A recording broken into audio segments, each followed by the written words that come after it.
Hello and welcome to this week's episode of Media Musings. Happy Pi Day, and of course, to anyone in the UK, Happy Mother's Day. And of course, a warm welcome to anyone who might be lurking in the chat or watching in the future. And special thanks to my two patrons, Santi the Sane and GeoSam. So this week we're discussing Hero the Rock Opera, which was a collaborative. So Hero the Rock Opera is very much a unique duck when it comes to the ones we've picked, or the ones I've picked for Rock Opera Month. One, it's the only collaborative project. Two, it's the only project that doesn't have an overture. But yeah, so it's basically the people involved were largely a who's who of the Christian music scene in the mid 2000s. So take that how you will. Damn, Ring, we should have reached out to Seth Andrews and asked him to come on this stream. You know this. Oh, you know how much. You know he's got like probably an encyclopedic knowledge of contemporary Christian music from given his background. Yeah, I mean, Ring's got a pretty solid. Yeah. Yeah. Oh well. Lesson learned. If we ever do a Christian rock stream again, we know we got to at least try and ask Seth. But so so basically, being a Christian rock opera, it's got to be all about Jesus, literally. The conceit of this is the passion and a little bit of Jesus's ministry, but in America, modern day. Because for some reason, that made sense at the time. Yeah. Well, I mean, it is, still, we are talking the post 9/11. Like very soon, very closely following. We're talking like 4 years after 9/11 here. Yeah, we are. Yeah, it was released in 2005.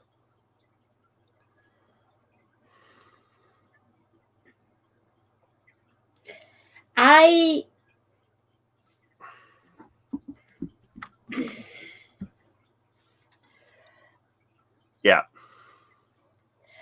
I should clarify where we came at this from. Yeah.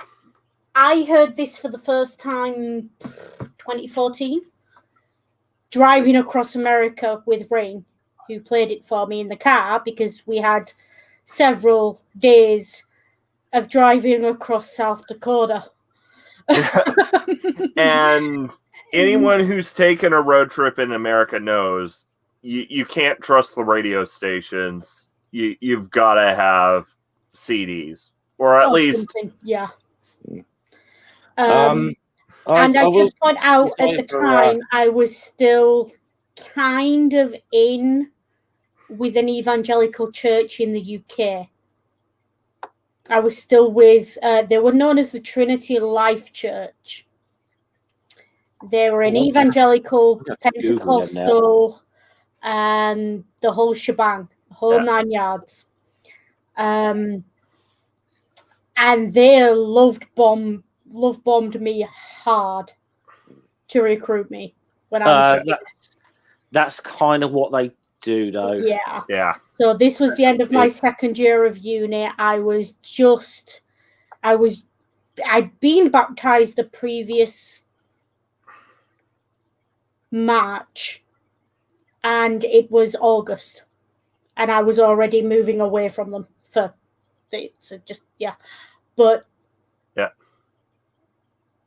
I probably appreciated this more as a satire than anything else at that point because I was still figuring things out. Yeah. It doesn't quite,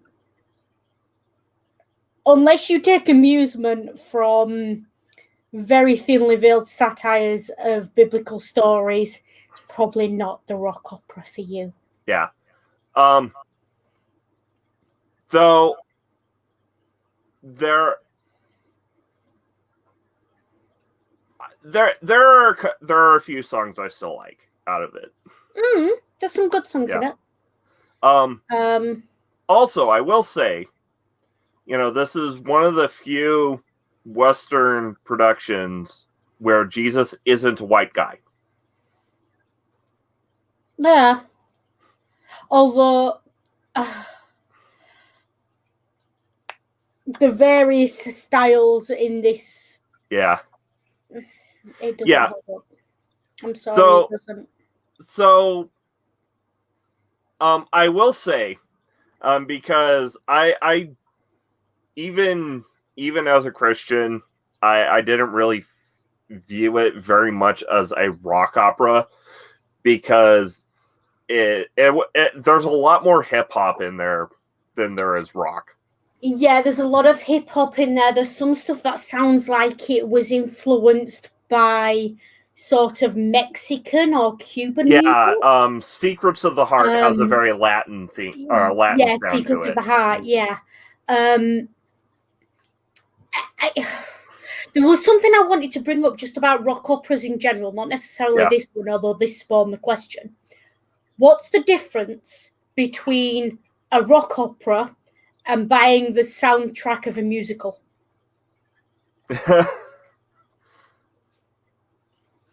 Like, what makes, if I've got the CD of Les Mis and I've got the CD of Hero, which I've got both because we've got both. Yeah. What makes one a rock opera and one not? Yeah. Also, since this one, like, as far, with the exception of maybe Beethoven's Last Night, this one is also the only one that was actually made as a live show. Mm-hmm. Well, yeah, because I mean, it could be worth defining, but what is the difference between a rock opera and I mean, like, because I've heard like Lloyd Webber's Jesus Christ Superstar. I've heard that described in both ways. Yeah. Yeah. And so, I can't remember if you've said it already, but you did say it. Already in the stream, but you did say it, while we chatted before, and you felt that it was very propagandistic. It was just propaganda. Yeah. I said propaganda because I can't pronounce what you just said. It's propaganda, okay? It is very much Christian propaganda. And I know you feel the same way about about a musical that features a lot of hip hop. So I'm curious, which do you prefer, Hamilton or Hero? I will say, first of all, because you've put me in a really awkward position there. First of all, I have no problem with hip hop, and I do not believe hip hop is propaganda. Yeah. Because I am not walking into that trap. Yeah. Given the choice, I wouldn't choose to engage with either Hero or Hamilton. Purely because the visual stimulus would probably keep me awake, though I'm going to say, gun to my head, if I had to pick, I'd probably go for Hamilton. I'm going to say I've deliberately tried to stay away from Hamilton It's historically, and I went on a full rant when I watched it. A full Twitter rant. It was just, I live tweeted watching it. It's basically, you're going to say, I mean, now I don't claim to know too much about Alexander Hamilton's sort of politics or anything, but I'm guessing a lot of people have watched that or listened to that and now think they're fucking experts on who he actually was. Yeah. And I should point out that I did an undergraduate degree in which my minor was American history, and I only heard the name Alexander Hamilton twice in 3 years. Yeah. He's not as big a character as that thing makes him out to be. I won't mention it, but I was I got chewed out by someone in the community because I fucked up on a name once on a live stream. And I was, when I mentioned Alexander Hamilton, when I was in fact talking about Alexander Stevens, and this is during he was the vice president of the Confederacy, and I got a stern talking to from someone. Yeah, I'm sure you did, although I'm not entirely sure that was justified. I did actually point out, I know where I got confused. Stephen's middle name was Hamilton, so that'll do it. That's where I got confused. That's fair. I will say Hamilton is not the shining bastion of progressive politics that he's presented as. Yeah. If you'd like to understand the man, first understand why he signed the Federalist Papers with the name Publius, and take it from there. Okay, enough said. Enough said about Hamilton. Yeah, you started it. Yeah. You started it, so I'm finishing it. Yeah. You do, Ring. Although we might as well just confess this. You do realise Noodle and I are going to use any opportunity to go off on tangents because we couldn't get through this thing. You triggered a hissy fit. So you do realise we're going to use any opportunity we can to go off on a tangent to try and mask how little fucking prep we've done. Yeah, I will admit. I've told everybody that now. So no, I did try and listen to it, and I got through I got through most of the first disc. Yeah. And I couldn't. I was just like, I'm done. I remember Jesus complaining that he wasn't a clown act or something at a wedding. My confession is about an hour before we went, about 2 hours before Noodle and I went live earlier today. It's like, oh shit, there was something I was supposed to research for this week, and I haven't. I got a couple of songs in before, and then I had to, unfortunately, then I had to go and do something, so I couldn't even cram session this. Yeah. Yeah, and believe me, I've looked, because what I like to do, even once I've listened to it, I like to have the lyrics up in front of me so I can actually read and assess them. Yeah. There is nowhere on the internet where all the lyrics of this rock opera are on one page. Believe me, I looked. Yeah, because, minimized web presence is largely is kind of the hallmark of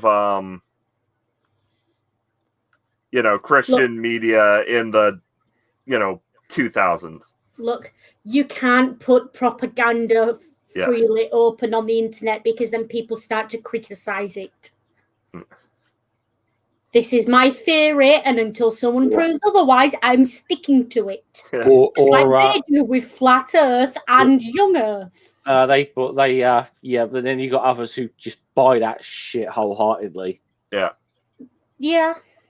Well, I've talked to Flurfs. I know the kind of insanity you're dealing with. Yeah. Well, the J-Dubs put their Caleb and Sophia videos out on the internet. The what? The J-Dubs. Jehovah's Witnesses. Oh, yes. Are you still speaking English? And I'm not sorry. I look 13 years old? I know. I know. Again, this is off topic, but some of you I might just mention this because I feel it's kind of important because something going on in the community at the moment. I believe there might be a petition going around, but the JWs have been targeting Lloyd Evans's channel, by the sounds of it, to try and get him removed. People don't know Lloyd Evans. He was a former Jehovah's Witness who is now does a lot of videos exposing their dirty laundry, should we say. They are trying to silence him now. So flagging his videos and that. So he could do with some support. So I just thought I'd throw that in there because I thought that is a fairly important thing going on at the moment. But yeah, so a little look back at back into Ring's past as we discuss actually the first rock opera, or at least the first of the the ones on this list that I had actually heard. So like instead of an overture, we have an opening monologue. Yeah. Right.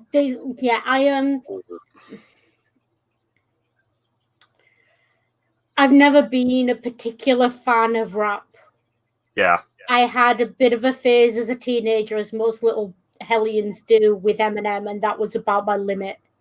Yeah. And I came up in the generation where we were all into the Black Eyed Peas for a bit after Where Is the Love exploded, but that's more hip hop than rap. Not my thing. And it went on forever. Yeah. Like, oh. Now, don't get me wrong, it gave a good overview of the story. It works as an overture. Yeah. The problem is, overtures aren't supposed to be that lyrically dense. Yeah. It was just so... yeah. Well, yeah, it's it's literally like it opens with the Paul equivalent, Special Agent Hunter. And of course, in this world, there's got to be a Roman Empire equivalent, so they call it ICON, the International Confederation of Nations, because acronyms are good. Terrible acronyms are terrible. Yes, because I think somehow they want the listeners not to conflate this world with our world, and to think that NATO and or the UN is the all-seeing eye that keeps America under its thumb, rather than America's weapon against the rest of the world. There's definitely, you could buy into, you could get just on the basis of that, you could definitely read some conspiracy theories into what they're trying, or the fact that they're trying to promote a conspiracy theory there. It's very propaganda. Maybe you could possibly, just some knowing a lot of these, should we say biblical hardliner orders and shit like that, New World Orders, that sort of thing.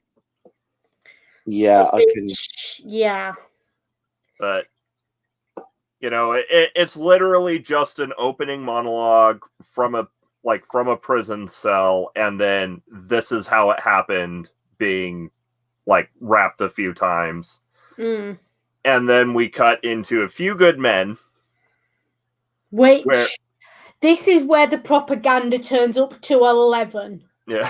Because it's quite clearly, it feeds into the American militarism. There's a very your country needs you kind of vibe to this track. It's very recruitery. It's very... Well, it's A Few Good Men, isn't it? It's obviously trying to create these soldiers of Jesus or whatever the hell. He's recruiting soldiers. Yeah. It's very Jesus / hero is, this is Jesus getting his disciples, essentially. And where we meet, this is our first introduction to the Jesus figure, who, for the sake of simplicity, we'll just be calling Hero, because for the most part, the rock opera just calls him Hero. Though they do use Jesus in a few songs. Yeah, they do that to remind you that this is really a Jesus story. Yeah. And, Hero and the two disciples that actually do get speaking / singing roles is, Petrov, Peter. Yeah. And Jude. Judas. Yes. Actually, I kind of feel like listening to it after having deconverted, I feel Judas is actually portrayed as somewhat a little more sympathetically than he is in most other Christian media. Yeah, I mean, I'm aware that there's some evangelical churches who preach and I know there's a small group of Catholics who try and do it as well, who preach Judas as a saint. Yeah. Which is a stretch. Yeah. It's the kind of stretch you do when you're trying to get out of the confessional box and the priest is coming. Yeah. It is a stretch, but I can see what they're getting at, because without the betrayal of Judas, there is no kiss in the garden, there is no arrest, there is no crucifixion. Judas also, someone had to do it. Also, and at least Judas had the decency to hang himself when he was finished. Yeah.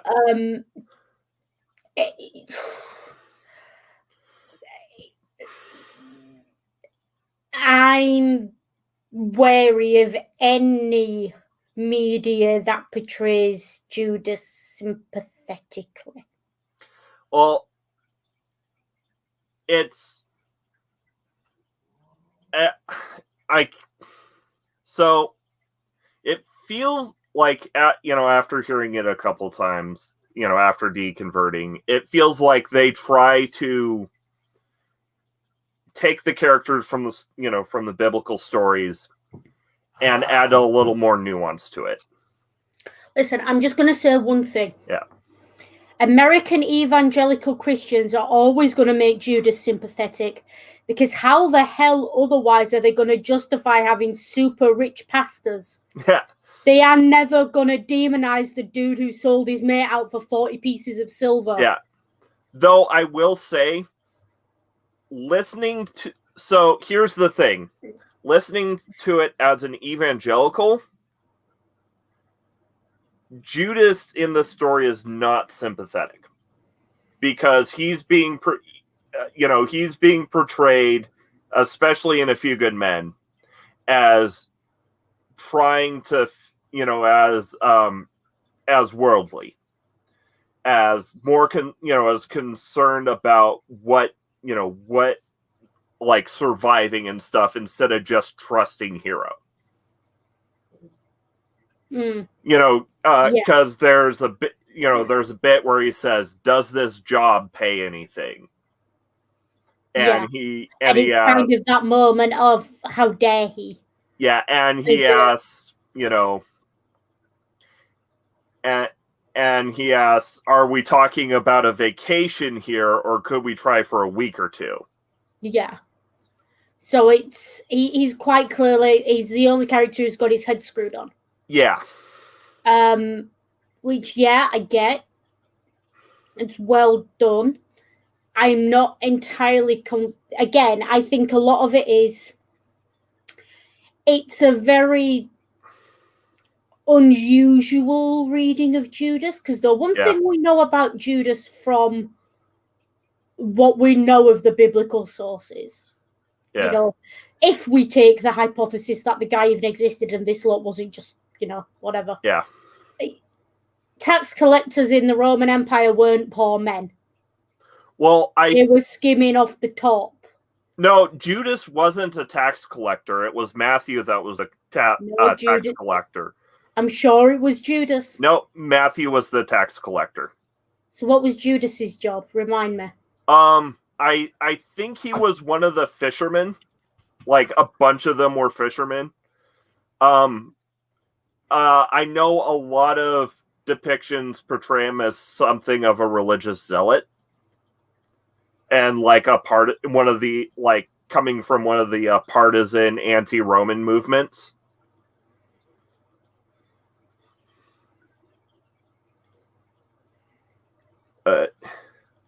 I need to check this, because I was always told Judas was a tax collector, but then I was taught it as a...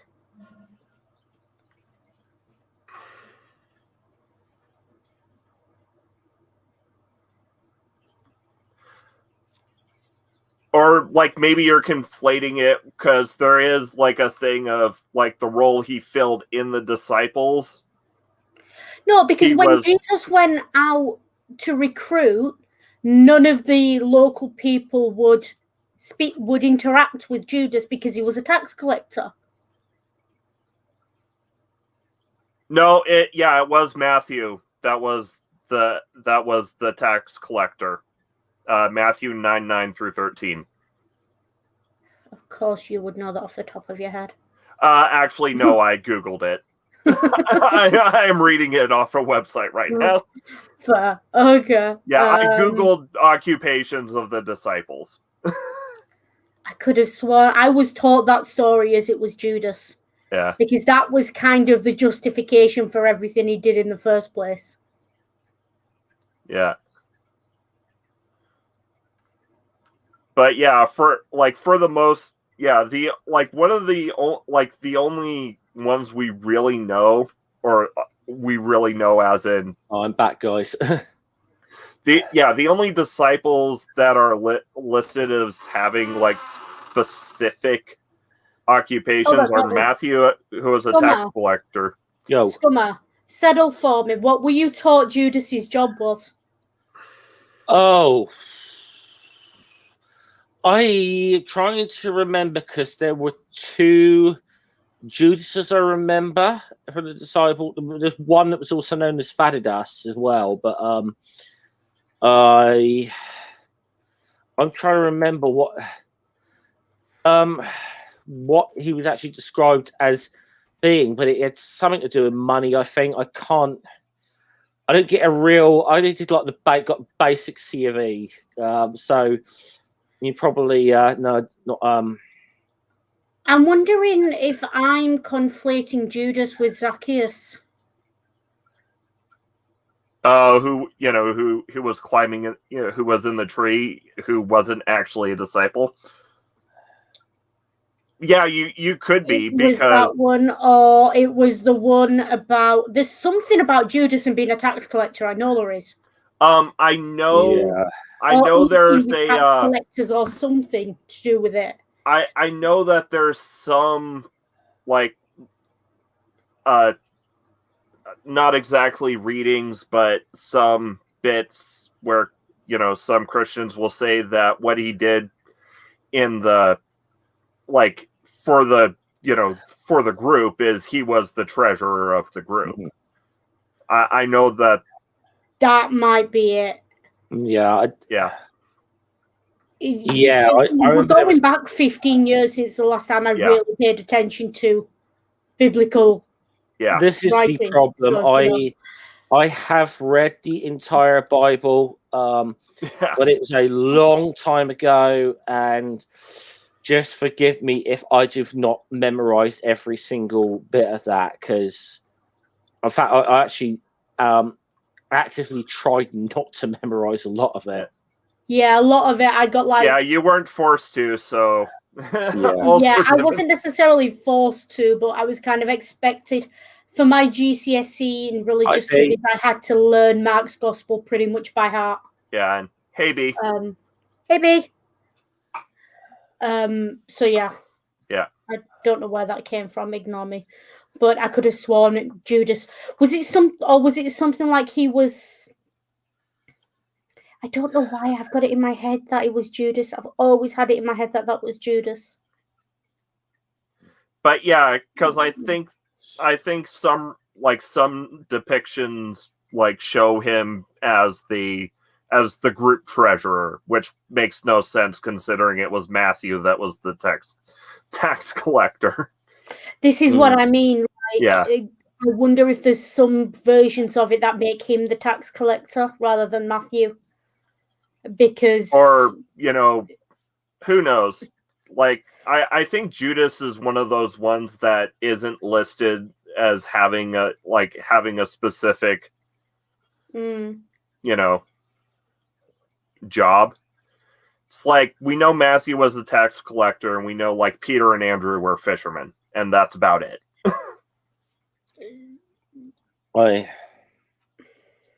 I gotta say honestly, because as I've confessed, I didn't I didn't really study for this week as much as I should have done. Yeah.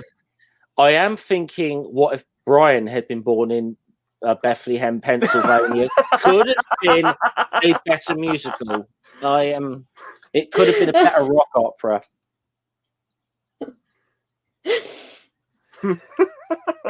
Brian the rock opera. Yeah. I've just got a mental image of Brian being arrested now and trying to get a defense together.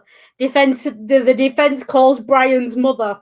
He's not the Messiah. He's a very naughty boy. Yeah. Guilty. So, after which is wedding celebration, which is the where Jesus turns water into wine. Yeah, the water to wine. There's one great line in that where he says, where the mother says to him, "Have a heart," and his response is, "I'm not." What's the response? "I'm not a circus act." No. So the mom, Mary goes up and asks, "Hey, can you fix this? We've partied too hard and we're out of wine." And he says, "Mother, I'm not a circus act." And then she goes in to have a heart. Yeah. And that was just a fantastic line. I love it. Yeah. Because, kid, you are. Yeah. Well, and the thing is, after this, we kind of get into the there's another reason why I paired this with Tommy is Hero is described as putting on shows after this point. Yeah, and he's again going back to Brian. It does remind you of walking through the market, doesn't it? And everyone stood on amphoras and bringing in the end of the world. Which obviously, from what we do know of the actual historical time period, these sort of doomsday preachers were kind of a dime a dozen, really. It just so happens that the one that we know the story about or whatever, whether he was a real historical figure or not, I'm not getting into that fucking argument here. The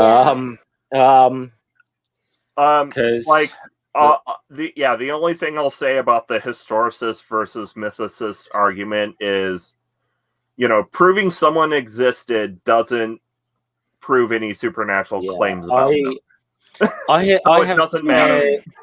I'll say this very clearly. I have no dog in the historicist versus mythicist fight. I have no dog in that fight whatsoever. I feel that there's people on either side that are approaching it not necessarily out of a historical curiosity, but as a stick to beat the other side with. Yeah. And that's my issue with it. Now, I did have amateur historian named Tim O'Neill on my channel, who we get into that a little bit. He's got some pretty strong views on Jesus mythicism. You people are welcome to go and check that interview out. I mean, I will say, as the kind of semi-historian in the room right now, there is evidence for a man by the name of Jesus of Nazareth in the records. There is evidence for a Peter who was crucified upside down. There are textual records of these people. Yeah. Now, the reliability of those records is another question entirely. But there is some evidence there. Yeah. I have no. There is no evidence for records of a man who rose from the dead, or is known to have survived a crucifixion. Yeah. Well, there is. The Bible, after being taken down because he was dead. The Bible actually at some point describe around about the time of the crucifixion, like a lot of the dead coming back to life, and it's like, you bearing in mind that the Romans were pretty damn good record keepers. You think they'd have kept track of that shit? Yeah. You think this zombie apocalypse might have been noted? Yeah. It's not only that as well. the Romans were very good at killing people. Yeah. They were not taking someone down off a cross until they were well and truly dead. Yeah. So I'll just say this much. Jesus would not have been their first rodeo on that respect. No, not by a long shot. And there's no records even in Christianity of discussions of a resurrection until several decades after the supposed fact of it. Yeah. Like, they didn't start talking about a resurrection until well into the 1st century. I know this is a tangent, but this is quite an interesting one. So yeah. But as far as we know, like the guy Saint Peter, who would have been, if it all lines up, would have been executed around 45 to 50 AD. The dates are a bit. I have, like I said, I have no dog in the fight. I have read some books by mythicists.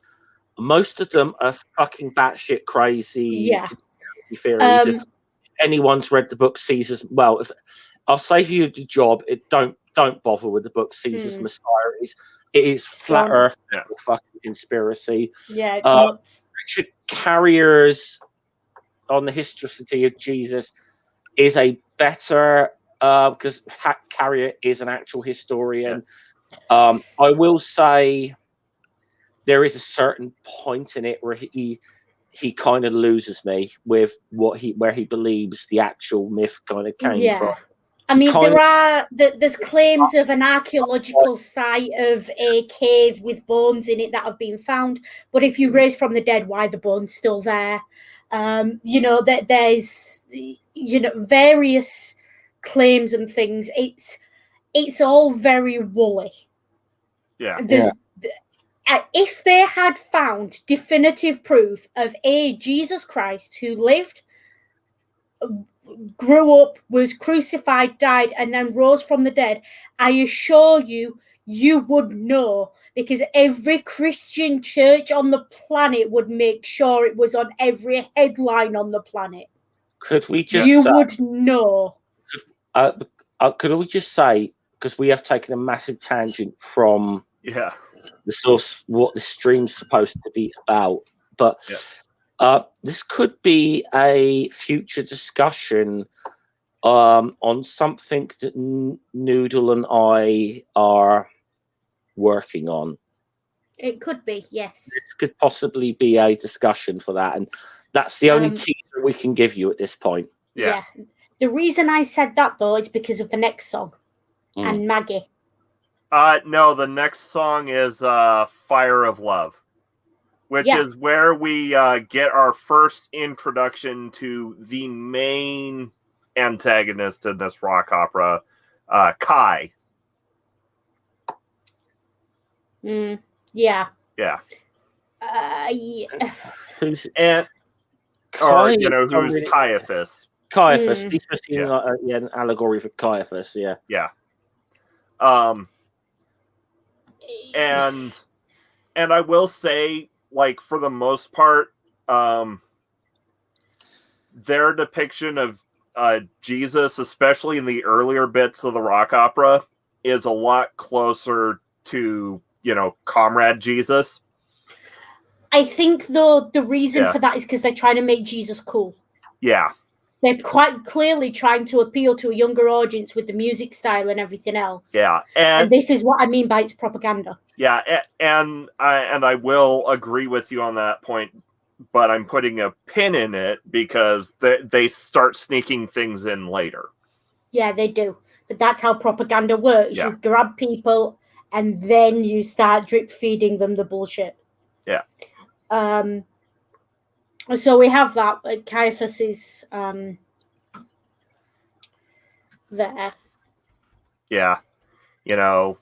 Whose first lines in the opera are you not the son of Mary? Are you not the man we know? You think you're fooling anybody. You just damned your own soul. Take this sick fanatic, make him bleed. Yeah. So it's very obviously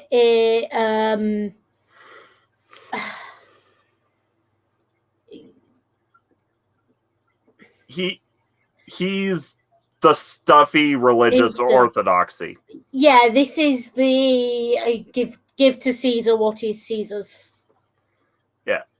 You know, should we pay our taxes trap? Yeah. It is what it is. Yeah. Then we have Lose My Life With You, which is a duet between Hero and Mary about, him saying, okay, I've got to go and do my work. And her saying, but you're my son. Yeah. There's a weird sort of, the way it's arranged and the way it's a duet is kind of, I don't want to say incest, but incest.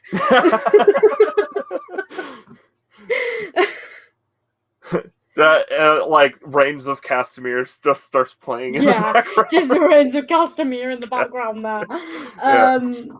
It's not. Yeah, it's like it's written like a mother and son leaving. It's performed a bit too romantically. Yeah, it's the arrangement that does that. Yeah. It's... And then we get our proper introduction to Hunter as an agent of Icon in Man on a Mission. Yeah. Where he's like, okay, this hero guy seems sketch. I'm gonna basically tail him.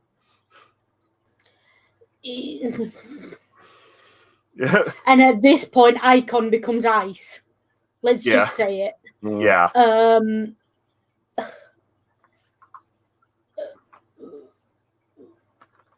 Which is,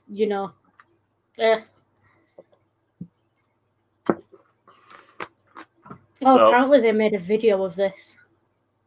Yeah. Oh yeah, they released a DVD of the live performance. They made Stephen R. Lawhead penned a graphic novel of it. I mean, just looking at some of the names and that. I mean, the chief of police, Devlin. Yeah. Yeah. It's not subtle. Yeah. It's not even an attempt at being subtle, is it? Yeah. So, and then, Man on a Mission ends with Secrets of the Heart, where he literally, the last line is, who's this beautiful girl? And then it immediately jumps into Secrets of the Heart. Yeah. Which is Mary Magdalene performed by Maggie, being the woman at the well, and performed by Rebecca St. James. Like I said, it's a who's who of Christian music of the time. Yeah. Very much. And Maggie is... She's interesting. Yeah. It's... This is why, as an ex-Catholic, I don't entirely trust the evangelical churches. Yeah. Because if the only source for part of your teachings is a Dan Brown novel,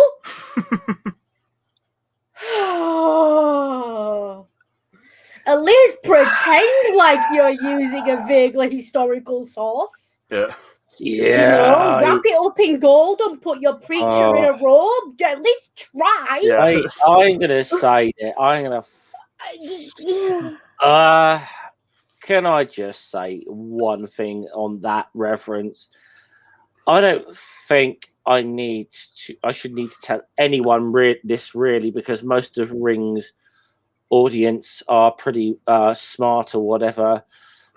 Do not take anything out of any fucking Dan Brown's Robert Langdon books as having any basis in historical fact whatsoever. With one caveat. His descriptions of historic artwork are pretty on the nose. They're good. They're good. They're good descriptions, and also his descriptions of famous historical spots, like he did Castel San Angelo, the Colosseum, things like that. Although his grasp of the geography of major world cities is appalling. I think was it the comedian Stuart Lee said it best actually, because there was a story a number of years ago about people burning Qurans, like Christian like burning Qurans, and said I don't. And Stuart Lee was saying, I do not agree with burning like holy books, and so burning Qurans or burning Bibles.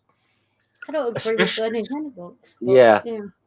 But he said, but especially when there are hundreds of thousands of pristine copies of the Da Vinci Code out there in print, waiting. This is accurate.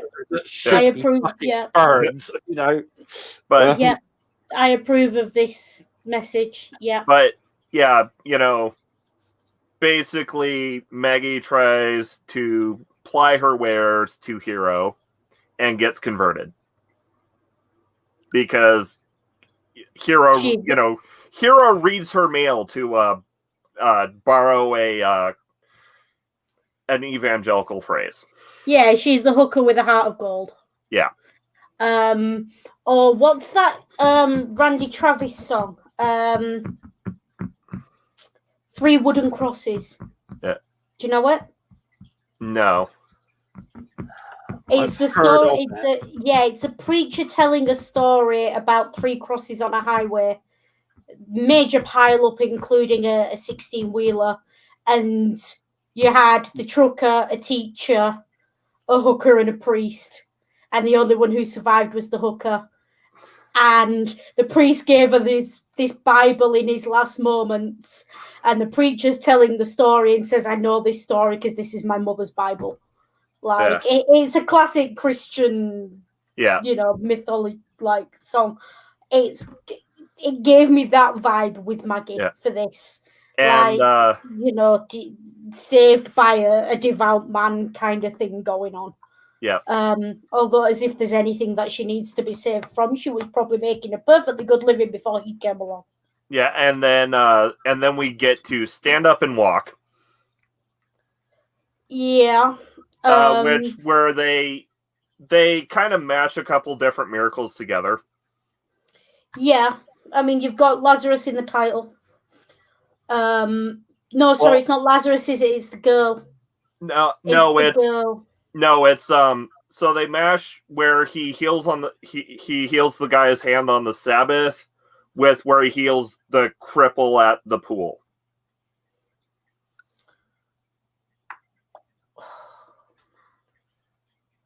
Now you're testing me. It's been a long time, okay? Yeah. There was a time I used to be able to reel off a list of all the miracles he'd ever done because I had to for an exam. Yeah. Then the exam was over and I promptly erased it off my brain. So basically, this is, we've got, this is, a trio, I guess. we've got the cripple.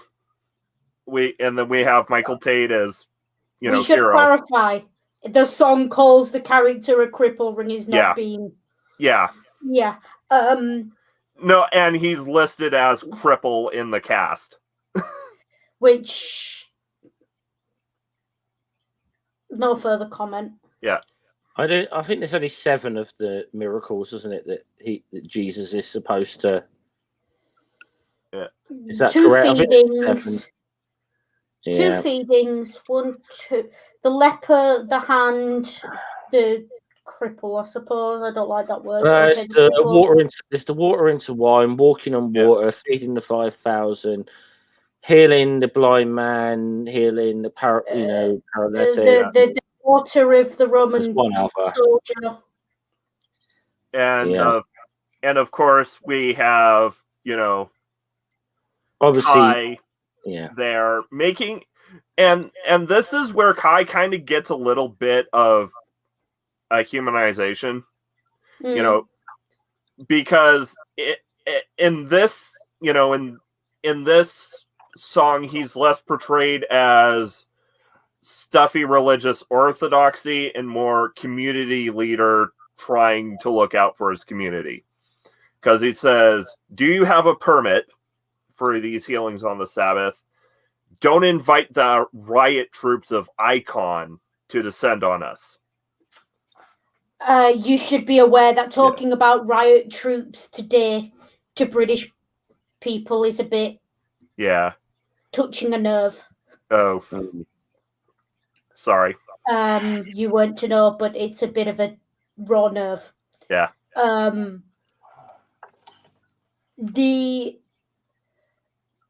It's, hey, you're stirring up trouble. You gotta calm down with this shit. Yeah. I can see what it's aiming for. Yeah. That track in particular is not aged well since last summer. Yeah. It's a fair statement, I think. Yeah. And hey, Gramsy. Hey, Gramsy. Hey, Gramsy, you're awake again. But yeah, partially, it's mostly there, because heroes got to do miracles and more developing the schism between heroes' teachings and the current religious orthodoxy. Yeah, that's a fair point. And then we have Do What You Gotta Do, which is Devlin and Kai. Mm. And I know I messaged you where Pilot. So I where I messaged is Pilot's being, more historically accurate than in the Bible. I forgot that this is that Devlin isn't the Pilot counterpart because there is actually Pilot. Yeah. Devlin's more of like the Herod kind of figure.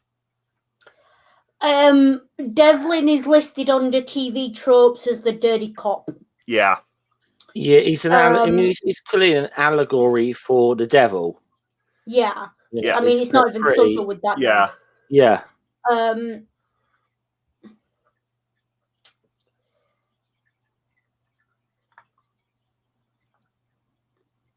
And Do What You Gotta Do is also kind of where you kind of see that where Kai gets a little bit more humanized, because it's painting him as a figure who's caught between kind of a rock and a hard place, because he is a community leader who's got pressures from above to conform. And therefore he wants to wash his hands of the whole. Yeah. Yeah.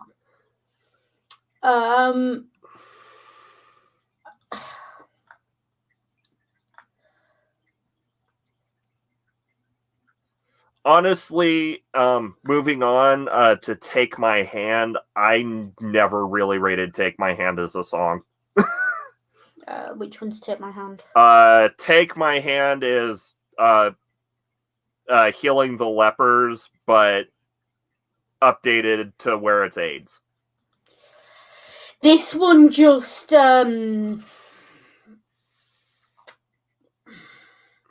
listen, I'm never going to be comfortable with any story that claims religion can heal AIDS. Yeah. Never. But I never was. Yeah. That's definitely it's a hella problematic. Yeah, concept. I definitely. Particularly given because religious groups are, by and large, responsible for the utter lack of progress made in research for treatment and cures of AIDS. Well, bear in mind as well that we have this absolute scourge of faith healers. Don't me. Oh, Noodle, you think you can go off on a fucking rant about them? Believe me, these people, in my opinion, are the lowest form of scum on humanity. and especially not only that they would take money or whatever to perform bogus miracles in some stage show, but actually encourage people to not take real medication for problems they may be having. Yeah. These people are these people are vermin, in my opinion. I should point out, I was in I got caught up in an evangelical church before my mother died. And when I told them at this church that my mother had end-stage renal failure and diabetes, their response was, "Bring her along, we can cure her." Yeah. And that was the first red flag. And I won't just but none of this wackiness was said to me before I got baptized. I want to make this really clear as well. I'm gonna say this not just about any like Christian faith healer, but any fucking woo peddler who is selling something to and claiming they can do healing, the actual medicine, and not encouraging. Because I'm going to say something. It's funny. You've been around polytheists, Noodle. Yeah, they can be a bit. There's a few of them that are into shit like Reiki and stuff like that. And the chakras and shit. Yeah, chakras. Thinking all that shit will cure cancer. Anyone who peddles that shit, I don't give a damn what your religious position is. You're fucking vermin if you are peddling that shit. Listen, on the off chance that anyone who might be vaguely likely to be taken in by that ever sees this, let me say something to you. Unless the person telling you that a medical treatment is effective has an actual medical doctorate with actual time served in a hospital treating real life patients who they haven't killed, question it. And to be honest, even if they have, question it. Ask them, how do you know this? Where's the research? Yeah. Never, ever accept blindly anything anyone tells you when it comes to medical things. This isn't even, like I said, this isn't even so much as a pop as religion as this is a pop at science versus woo peddling, in my opinion. Whatever guys it might take. And I'll just, agree in was exercise for mental health. Yeah. I'm going to agree in for some reason a friend brought me back a bottle of water from Lord's for my mother when I was 13. And I'm going to agree in that one. That's all right. I was given like water from the chalice well in Glastonbury, told that was healing shit, and I'm like, they tried to sell it to me, and I was like, in Glastonbury, and I actually said, you do realise I've got an empty bottle. I could walk right up there to the fountain where this bloody water's coming from and get it for free. Yeah, but they put it in a pretty bottle in the shape of a cross or some shit, so you pay for it. Yeah, literally. There's two wells, and it's a chalice well, and I forget the name of the other one. But you'll have people trying to flog you water that comes from the chalice well. If you know where to look, you can go around the corner where there are taps literally flowing with this stuff. Fill your goddamn water bottle up to your heart's content. Oh no, I'll give you the best one.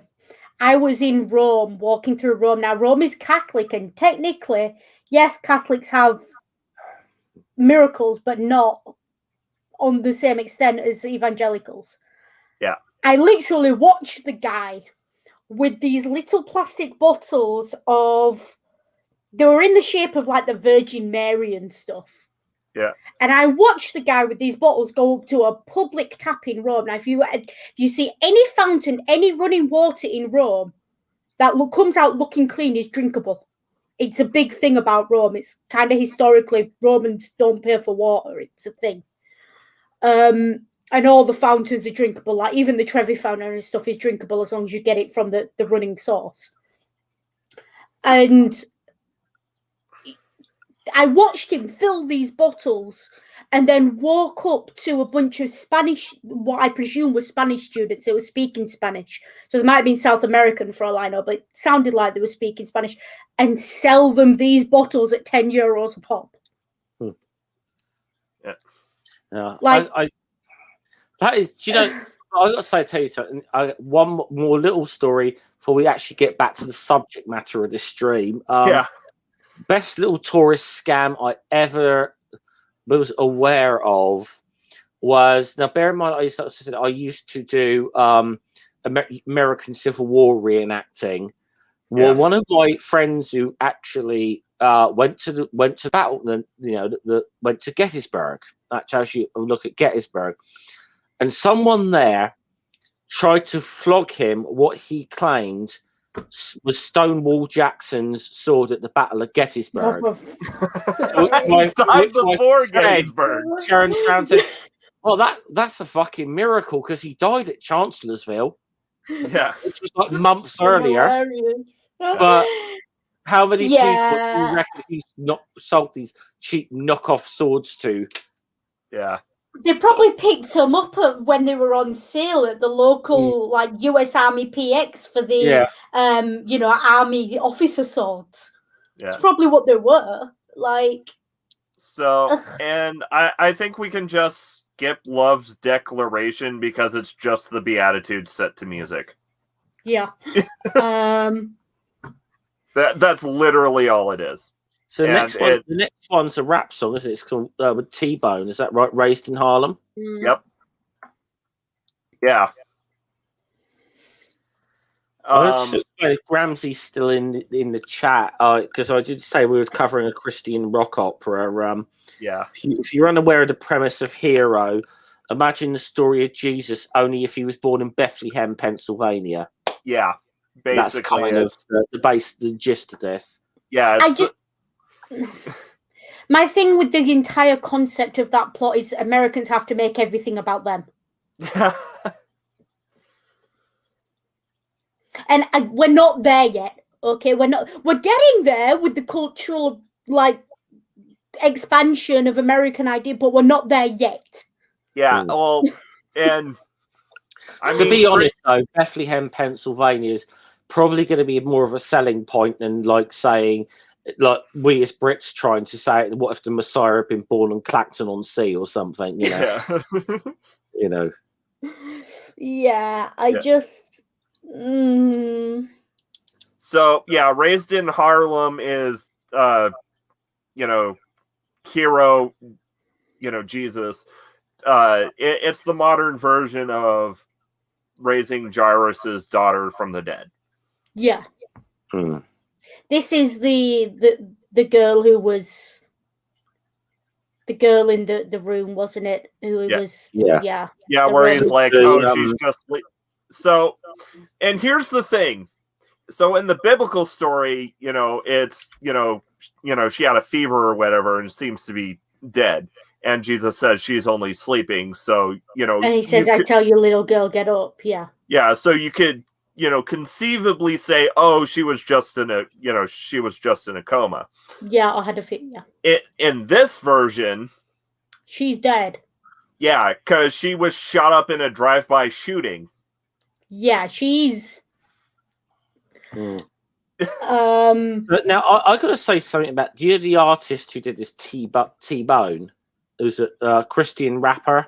Yeah, he wound up a lot of the Christian community in 2005. Not long, I suppose, after this was a thing. With an album cover that featured Che Guevara, that suddenly all of his Christian followers suddenly thought he'd gone communist. I'm not making this shit up. Yeah. Are you sure the website you're on didn't make this shit up? Because that just wow. Actually, no, I can believe it. Yeah. I can believe it because Though Raised in Harlem is a pretty decent track.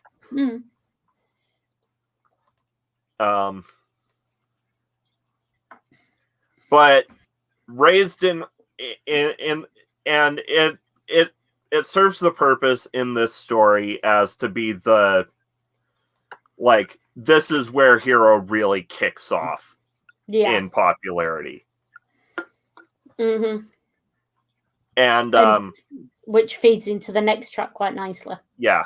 which is another Paul Wright track where Hunter's basically acting as the chorus, the Greek chorus of this story, where we'll occasionally get I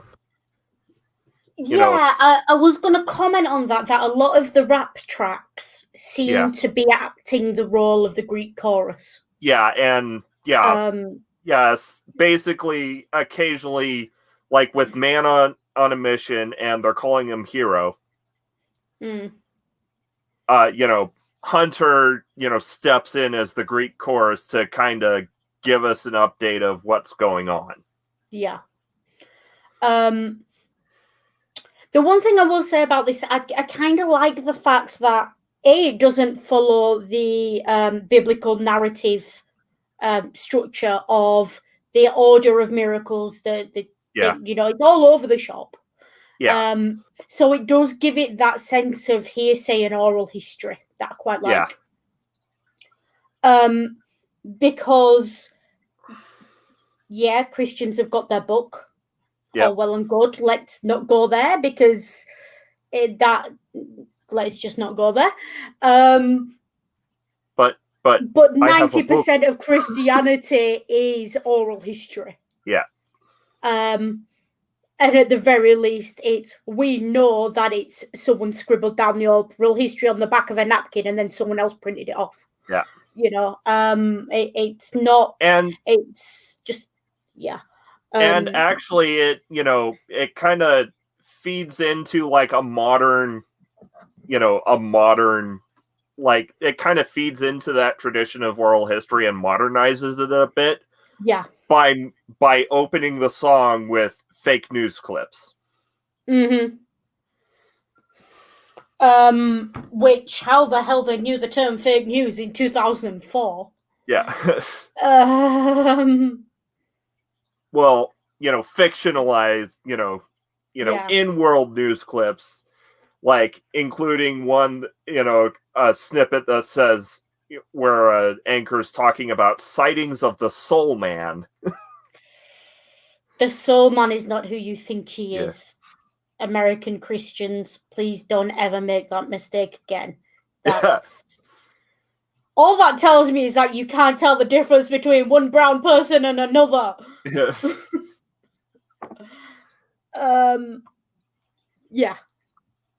Is the comment I've got to make but on that. it's an update. Heroes getting popular, but Icon and the religious orthodoxy aren't liking it. Yeah.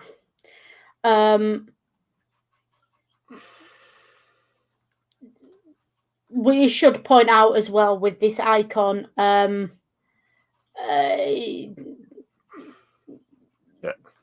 idea that the whole point of Icon is that at the start of this story, they'd wiped out all religions except Judaism. Yeah.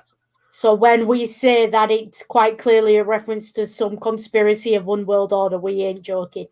Yeah. That being it's arguable because when the Icon personnel are interacting with Kai, they treat him as like, okay, you're just some nobody that, you're the head of a minority group. Fuck you. Yeah. And also the only people who actually mention God, a monotheistic God, are arguably Jewish characters.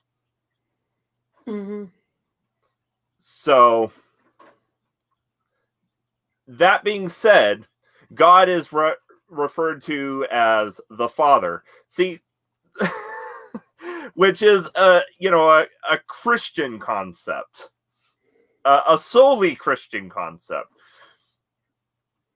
No. The concept of God as the Father spans all three Abrahamic religions.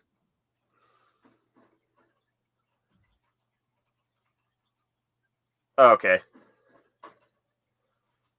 I'll just... As a father figure, it appears in all three Abrahamic religions. And if you want to take the word God as a title rather than as a name of a specific deity, the concept of a paternal deity well predates Christianity. But the only characters that mention a monotheistic God are arguably Jewish. Makes sense. Especially if you read into Hunter as Paul. I mean, particularly in the Western world, Judaism is by far the oldest well-known monotheist religion. Yeah. There were others. I'm not saying there weren't, or there were small cults that were monotheist in some way or another. Yeah.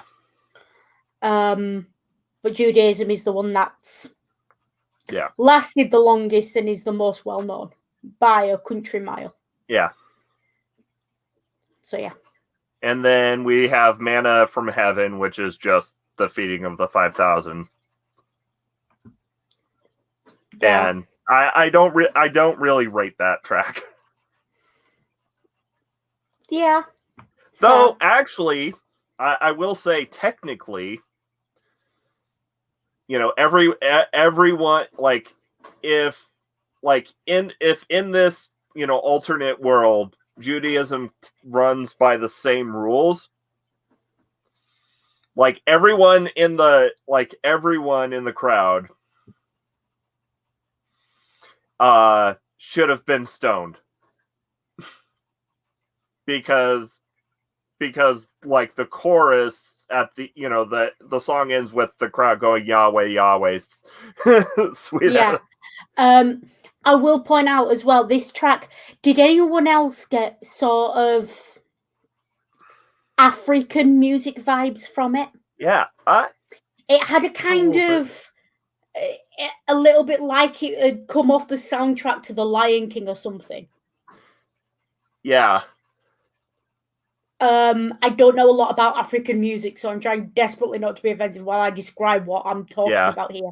But it was almost, I could hear someone like Lady Smith Black Mambosa singing the backing track to this. And I think the reason why there are so many different music styles put in here is because this supposedly takes place in New York. Yeah, so the idea is I mean, don't get me wrong, on that, I quite like the way the track sounds. I'm just not all keen on the lyrics. Yeah. And the backing track on it is really quite nice. Yeah, it's well performed, it's poorly written. Yeah. But you can say that about a lot of things on this album, I think. Yeah. I think this is the opposite to what we had last week, where we had something that had potential in the writing but was badly arranged. Yeah. This week we've got terrible writing, but you cannot fault the musicians in the arrangement. Yeah. The musicians in the arrangement are, they're clearly well-trained musicians. So, what? I'm going to say it. This is the problem with strictly Christian media. Because it's actually good. Well, no. So, it very much always tends to end up propagandistic because the evangelicals view media as a tool for evangelizing. Right. Yeah. I'm going to say something. I don't know if the word exists in American, but it sounds weird to my British ears. So please stop saying propagandistic and start saying as propaganda. Yeah. Because it's making my ears itch. I'm sorry, but it is. I don't know if it's a word, but it's making my ears itch, and my ears don't like it. And we finished the first act with Hero, which is the. It does.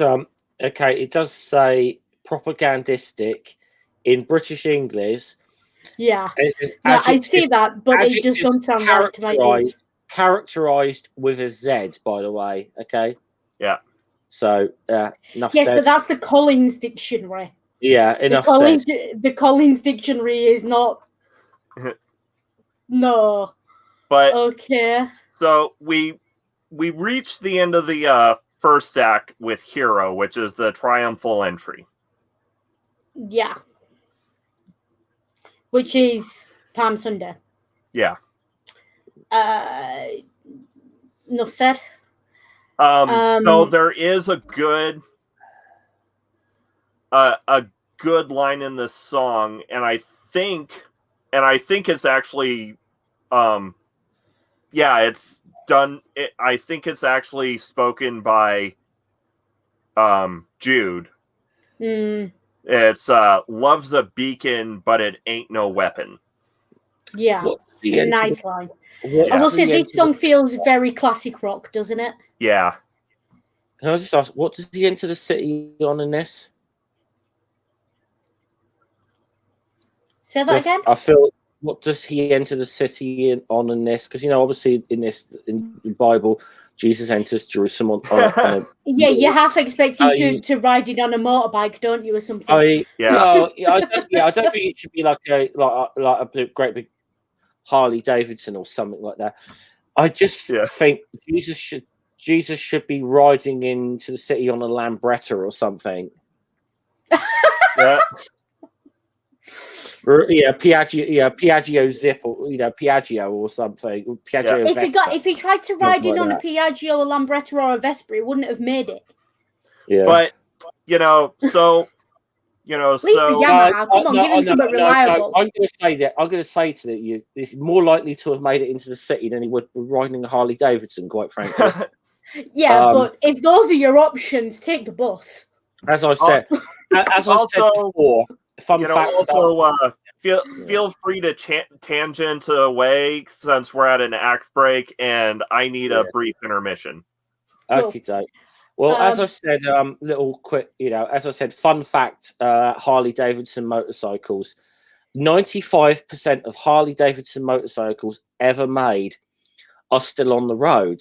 The other 5% made it home without breaking down. Yeah. Yeah. But that's the thing. You can make that joke about Lambrettas and Vespas as well. Like the number of ride outs I've been on and the Lambrettas breakdown. Yeah, the Lambrettas or the Piaggio Vespas. Yeah. Oh, the Piaggios! Don't get me started. Like, do you know what it is? I used to go on ride outs on a Yamaha Twist and Go, right? And they all used to point and laugh and say, "Why are you on a Twist and Go? Why are you on a Yamaha? The big name scooters are Vespas and Lambrettas." And I'd look at them and say, "I want to get home tonight." Because the Japanese motorcycles are better made. I'm sorry, they just are. That thing was a bus. Like that thing. That scooter, okay, it got written off when I got hit by a Ford Mondeo, but only because it would have been so much more expensive to replace the fairing. The chassis underneath, they told me the chassis underneath didn't have a mark on it. Yeah. It was the fairing that had gone. Well, and the tank. Well, it's like I'm trying to remember the alternative lyrics. I only know the alternative lyrics to Jesus Christ Superstar, but it was like... I forget the rest how it rest of it went, but it was like, Jesus Christ Superstar rode in the city on a Yamaha.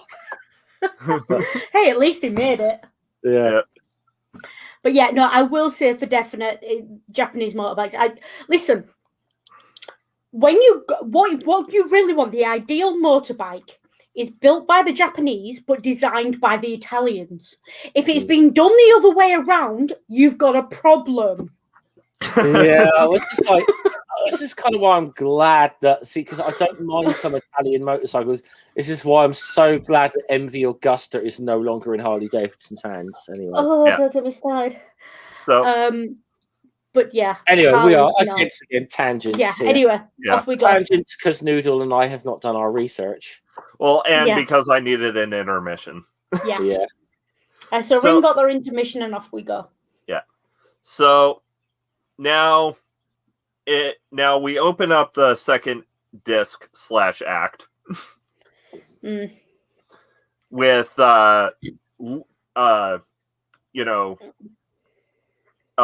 Hunter acting as our Greek chorus, where he says, everything was going great, but then he had to stir things up. And we get into Leave Here, and this is where I'm going to take that pin that I put in it, where, because it opens with, Michael Tate singing, the kingdom of heaven is at hand, and if a man would see heaven, he must follow the footsteps in his heart and love the Lord his God with all his heart, soul, mind, and strength.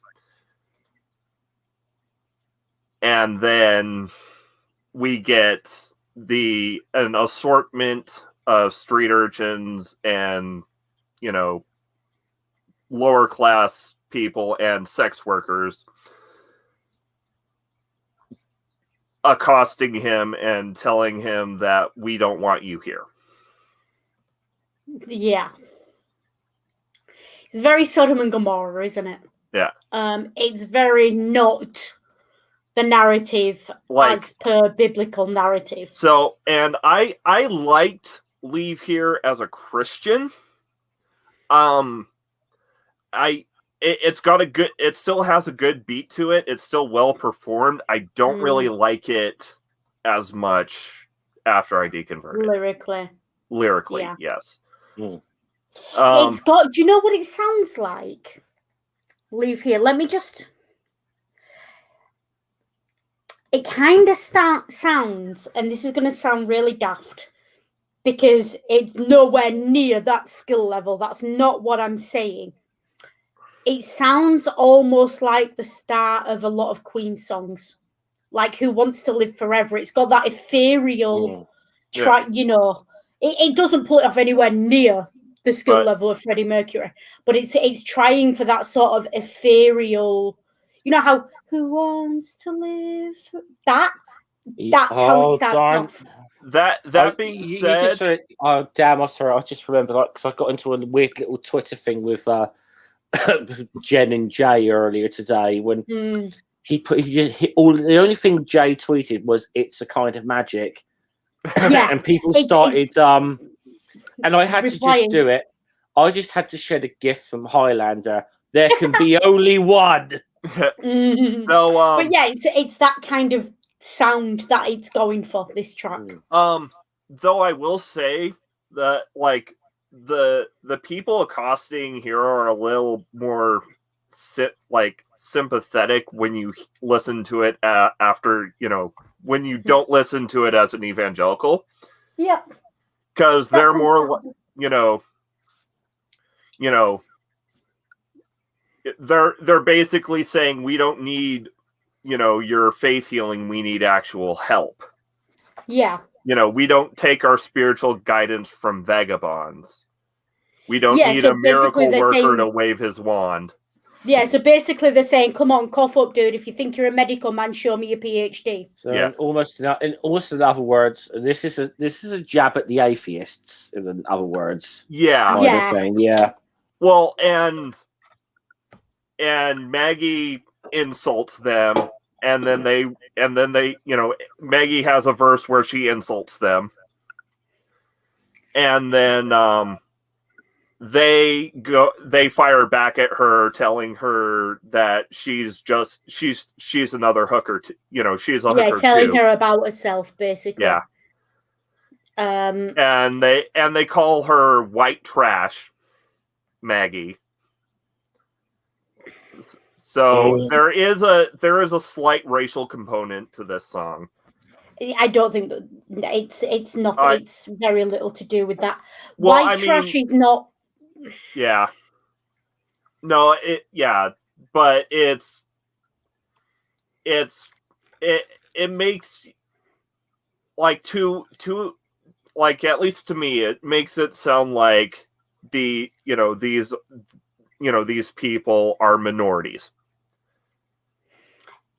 It doesn't to me, but then I've heard a lot of white Americans call other white Americans white trash, so it doesn't carry the same. So it's ambiguous at best. Yeah. But you have to probably also perhaps remember where this narrative that this whole thing is coming from as well. And let's be honest, I don't want I don't want to be nasty to any Christians who may watch this, but let's be honest, some of them love their persecution porn. Yeah, and there is a bit of that going on for sure. And which is kind of odd, seeing as how the last verse is Hunter stepping into the narrative in a way where you can basically have a mental image of him flashing his badge and a gun saying, hey, you leave Hero alone. Yes, because it's persecution porn. It's coming from both sides. Mm. It's got to come from both sides, hasn't it? Well, yeah. No, basically Hunter, swoops in to save Hero from, the street urchins, waving his gun around. Like, I haven't watched the stage show, but you get the sense from Paul Wright's tone of voice. He does the cop voice. Yeah. Essentially. And then we have Stand By You, which is kind of a nice love duet. Mm-hmm. Except when you put it in the context of where it is in the narrative. Yeah. So basically, Hunter has been acting as the Greek chorus for this entire, up until this point until he, steps into the narrative and has a love duet with Maggie, who, she doesn't know from Tom. Yeah. And this is kind of... And honestly, it kind of gives credence to the attitude of the locals towards Maggie. Yeah. Because she's quite clearly not monogamous. Here's no, actually, this is a Purity Culture Soulmate song. Yeah, it's weird. Because Maggie has the lines, though I've had my way with men, never have I felt this way before. Yeah. And then love has found a way to come to me. Which is, gross. Yeah. The Purity Culture anthem in our Jesus play. Yes, like that was a surprise. And then Say the Word is a lot is one of the better songs on this side. On this side where, Hunter has his creepy love duet with Maggie. And then he turns to Hero and he's like, okay, here's where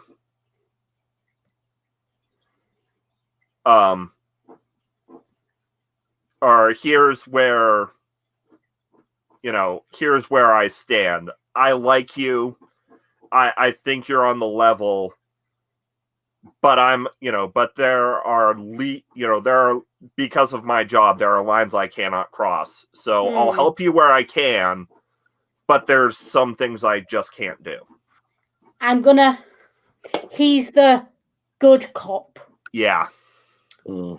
FYI, there is no such thing as a good cop. Not your cousin or your brother or any other fucker who's in uniform. If he was a good cop, he would quit. I'm sorry. I'm sorry. Didn't I say that loud enough? I'm sure I said ACAB in there somewhere. Why do I feel this is a better discussion for another time? Yeah. Yeah. Also, so we move on to Intentions, which I think is probably the best song on this album.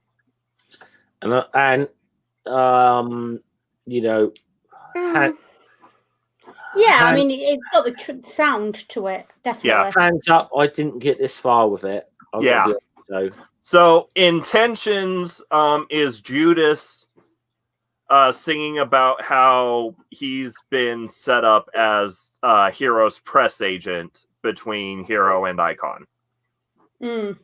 So, he's, it's got lines like, I'll fix it so that both sides win. Like, this is the song that humanizes Judas. Yeah. Where you kind of see Judas as he's trying to make, like, he's trying to smooth things over. Yeah. Which isn't, which I will say isn't too bad for obviously what is quite clearly a Christian piece to actually try and humanize Judas. Yeah. In some way is not necessarily a bad thing. I mean, again, there's reasons Christians do that. Yeah. I'm sure there's there is reasons for it, but a lot of the time, I mean, certainly the image I just grew up with was this, despicable sort of weaselly kind of figure, But though I will say there is a little hint of that, but it does a lot more towards humanizing Judas than most other Christian media. You'd say, you get at least an idea behind his motivations, sort of. This is literally the song where he, airs his intentions to the audience. The chorus goes, his soliloquy, the chorus goes, intentions are justified, all for the good of man. If good or bad, either way, I do the best I can. So what if I make a name from this phenomenon? Intentions I justify, all in the name of love. Which kind of, yeah. Like, better men have done much worse things than that in the name of love. Yeah. I mean, it's almost, it's been a long time since I've sort of had any read of it whatsoever. But I mean, there is obviously the Gospel of Judas. Yeah. People are familiar with that. It's one of the Gnostic Gospels. Which, again, how much stock you can put in it, I don't know, because it may be a bit of a attempt to rehabilitate this character. I mean, it's definitely not something that comes from Judas himself, given that it includes second century theology. And let's just be clear about this from a historical basis. Matthew, Mark, Luke, and John are not the guys who wrote those Gospels. They're not. They're in the same way Homer didn't write the Iliad. Yeah, they may be. No, it may, this may be writings of of maybe oral traditions based upon these people at best. And actually, I misspoke. I misspoke earlier. As Hero wasn't the triumphal entry. It was more of a riding the high of his ministry kind of song. Finally Home is the triumphal entry. Okay. Yeah. I think when you're talking about the Gnostic Gospels, when you're talking about the Gospel of Judas, the Gospel of Mary, you kind of have to, the way I would characterize them is they're kind of character study fan fictions of texts that were already about. Yeah. Yeah, is the best way I've got to kind of characterize them as a text. Because I've definitely saw a tendency a few years ago when, as much as like I said, I crapped on Dan Brown earlier because and it should be Dan Brown's work. Dan Brown's books are awful. But one thing maybe it did do is actually alert people to the fact that these non-canonical gospels, these Gnostic gospels, actually exist. Yeah, that's his However, Gospels. It's not necessarily the case that this was like some secret history of Christianity that's been repressed for a political narrative. I mean, there is that to an extent, but it's not necessarily some secret history of Christianity that because it makes for a good conspiracy theory, doesn't it? That there's a secret history of Christianity, like things like Dan Brown or the book Holy Blood, Holy Grail puts forward, like the whole Jesus and Mary Magdalene being married bloodline kind of thing. Look, even if they were married, even if they had children, do you really think that bloodline has survived to the modern day? Really? And can actually trace itself back? That would be impossible. Doubtful. It's very unlikely. Well, the fact that they even suggested that it could be traced as far as the Merovingian dynasty in France is ridiculous. Yeah. There were so many losses of records, the Dark Ages, for Christ's sake, literally in this case. There's no tracing that. It's very difficult to trace a family history more than a decade into the Dark Ages going backwards. I'd say yes. On the surface of it, it's very appealing because let's say there's a historical Jesus. Now, is it more likely that this man performed all these miracles, walked on water, raised the dead, or that he got married and had kids? Now, on the surface of that, what's more like, what's more 30-year-old Jewish man not being married and having kids is bloody weird. Yeah. For that era. It's Summit's up there if he ain't married, quite frankly. Again, the Gnostic Gospels are I view the Bible as mythology. The Gnostic Gospels should be viewed in the same way. Yeah. Definitely. Though, Judas being in on it makes a lot more sense than. So, there are so Judas being in on it is the only one is plot wise is the only thing that really makes sense, except for maybe Hero's portrayal of Judas, where he's trying to be the middleman and just trying to get it so that everyone wins and gets caught up in his own machinations. Yeah. Because for me with Judas, either he was in on it from the start because no one's that stupid. Yeah. I'm sorry, no one is that stupid thinking you're going to hand over someone who's essentially committed treason to the Romans and think they're getting away with that. Yeah. Or he was trying to arrange a meeting somewhere. Yeah. Those are, because I'm sorry, I when I went to Catholic school, the whole thing with Judas was, he didn't know the Romans were going to crucify Jesus.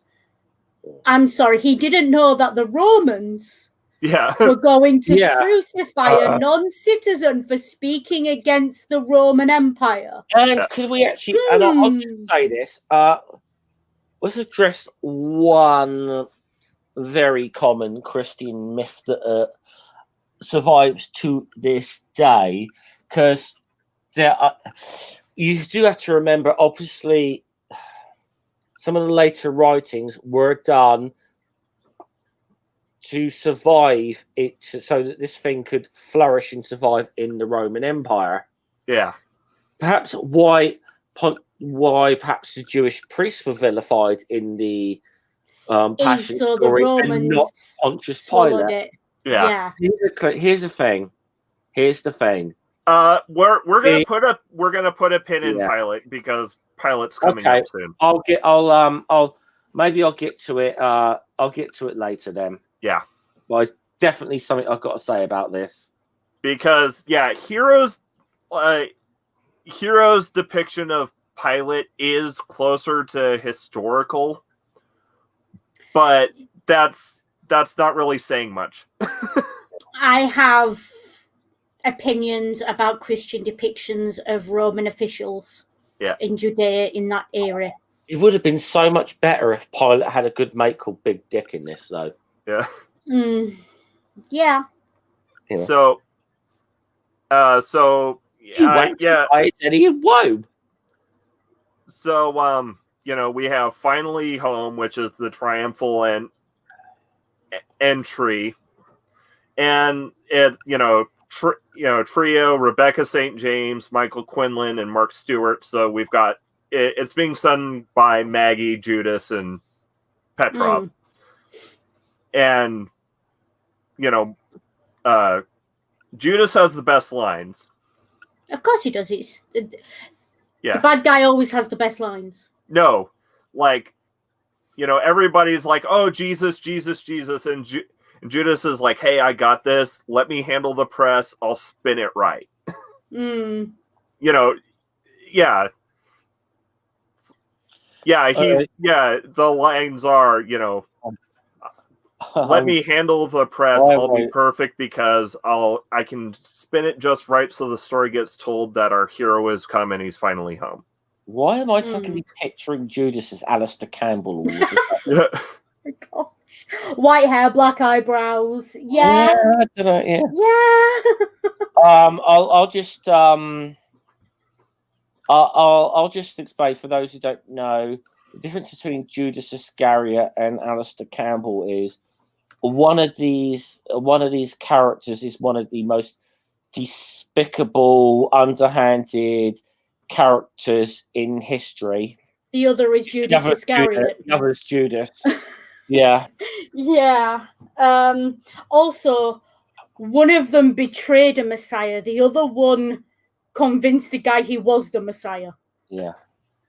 Well, I mean, we have to explain certain things to Americans because we've got our own version of things like culturally, we call what you call fries, we call chips. What you call chips, we call crisps, and what you call Satan, we call Jim Davidson. Also, for those who genuinely aren't aware, though, Alistair Darling was Tony Blair's spin doctor. Campbell, sorry, not Darling. Campbell was Tony Blair's spin doctor, i.e. his political representative, if you like. Yeah.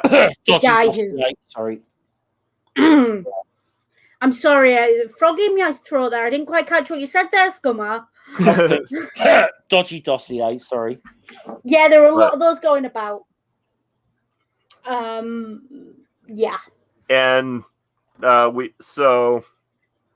we go into Not in Our House, which is Jesus turning over the tables, and it's a blow up between Kai and Hero. Mm-hmm. Which it is another good track. Actually, I think, like in the case of Tommy, most of the better tracks are near the end. Yeah, in the second half. Yeah. I do like Not in Our House because it's got that real energy to it. Yeah. The thing is, a lot of the tracks, especially on the second act, really make me feel like I've heard them before because they're so similar to classic rock tracks. And this is another one that does it. Well, from what I'm hearing of this, obviously, compared to what we talked about last week, Tommy, this obviously does have a cohesive plot going through because obviously there is a story already set there. Yeah. It's just like a classic kind of trope of taking a kind of classic story and setting it in modern times kind of thing, or in the future. Yeah, it's sort of, the trope of 20 minutes into the future. Yeah. It's that, isn't it? Oh, don't need your strange philosophy, don't need your fake humility. Yeah. Don't need your inside information because you cut a deal with God.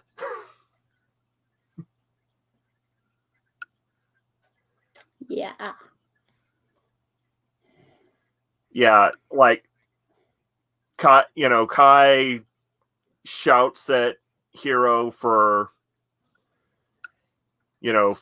his arrogance in proclaiming to be the son of God. Hero shouts at Kai for acting like a sleazy vendor. Yeah. And then there's Murder on Our Minds, another track where Hunter comes in as the Greek chorus. Again, yeah. Basically saying, oh, Hero really screwed up now. He could have just, ended the show with the, triumphal entry and let it go. But no, he had to go into the temple and, cause shit. Yeah. And this is very much, I don't know, Hunter's part doesn't age well. Yeah. And it doesn't age well because, let's be honest, Hero is a black man trying to make his voice heard in a semi-modern day America. And he's got this cop coming after him, trying to silence him and telling him that he needs to shut his trap. Yeah. It doesn't age well. Yeah. And that's putting it mildly. And especially since, Hunters are Greek chorus / lens to this story. Yeah. So it's immediately trying to put the blame for any official response on to Hero, and therefore making Hero black is potentially an issue. And there's definite undertones of there is a potential reading that would associate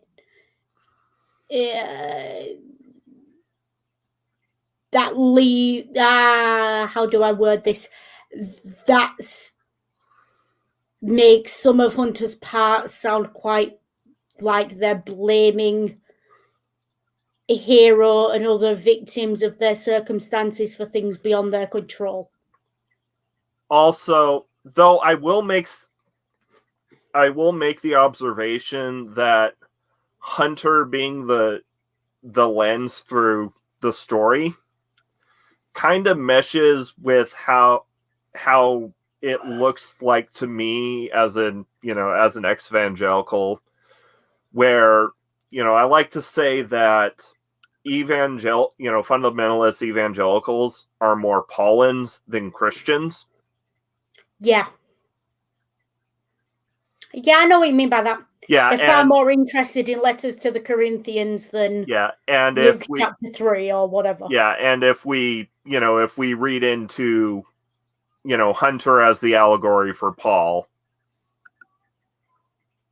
Yeah, ain't no zealot like a convert. Yeah. Yeah. Yeah, I can go with that. Yeah, and then we have Party in the House Today, which is the only song Petrov gets by himself. Mm-hmm. And he's writing, we get our lens into who Peter is. He's a redneck who's riding the high and doesn't realize that everything's about to crash down. Yeah. And I think this is the last song that has Petrov in it. I think it is. Yeah, I'm just looking at the track list. Yeah. And then you've got The Last Supper. Yeah. In Remembrance of Me. Which again is another ethereal reading of basically extracts of various gospels set to music. Yeah. And then we have another really good song, Shadow Man. Yeah.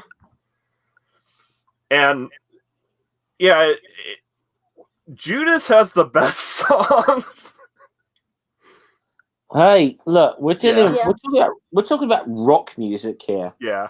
The devil has the best fucking music. Yeah. Come on. Yeah. We are Hey, talking. even the Hey, wasn't it? Larry Norman. Why should the devil have all the good music? You knew where I was going with that. Like when Christians are singing about the devil getting all the good music, you can't be surprised when they give Judas all the best tracks.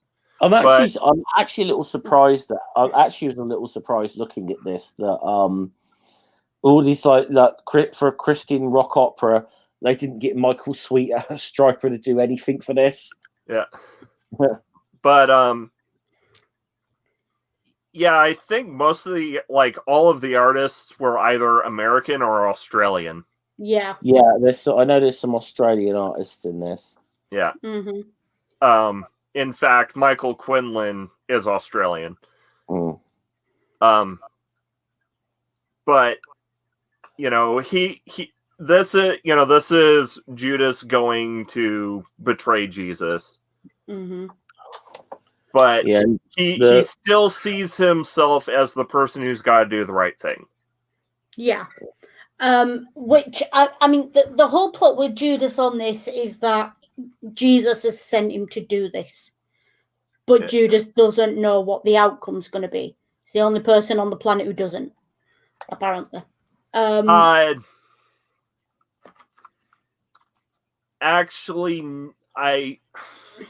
It is strongly insinuated that Jesus had a word and sent him on his way, or Hero told him to go along. Yeah, Hero does say something, but there's also in the I read it more like how it's portrayed, how the Last Supper is portrayed in the in the Gospels, where he's where it's Jesus just a call out, yeah. It's more of a subtle call out to the Gospels. I really see that Judas basically gets to where his he can't fix it for everyone, so he's trying to do the best thing that he sees, the lesser of two evils. He's either got to give up Hero or he's got to give up everyone at that point. Or how he says it, break the spell of his seduction and reclaim our destiny. Yeah. Which is, and also the hour has come to execute the necessary deed.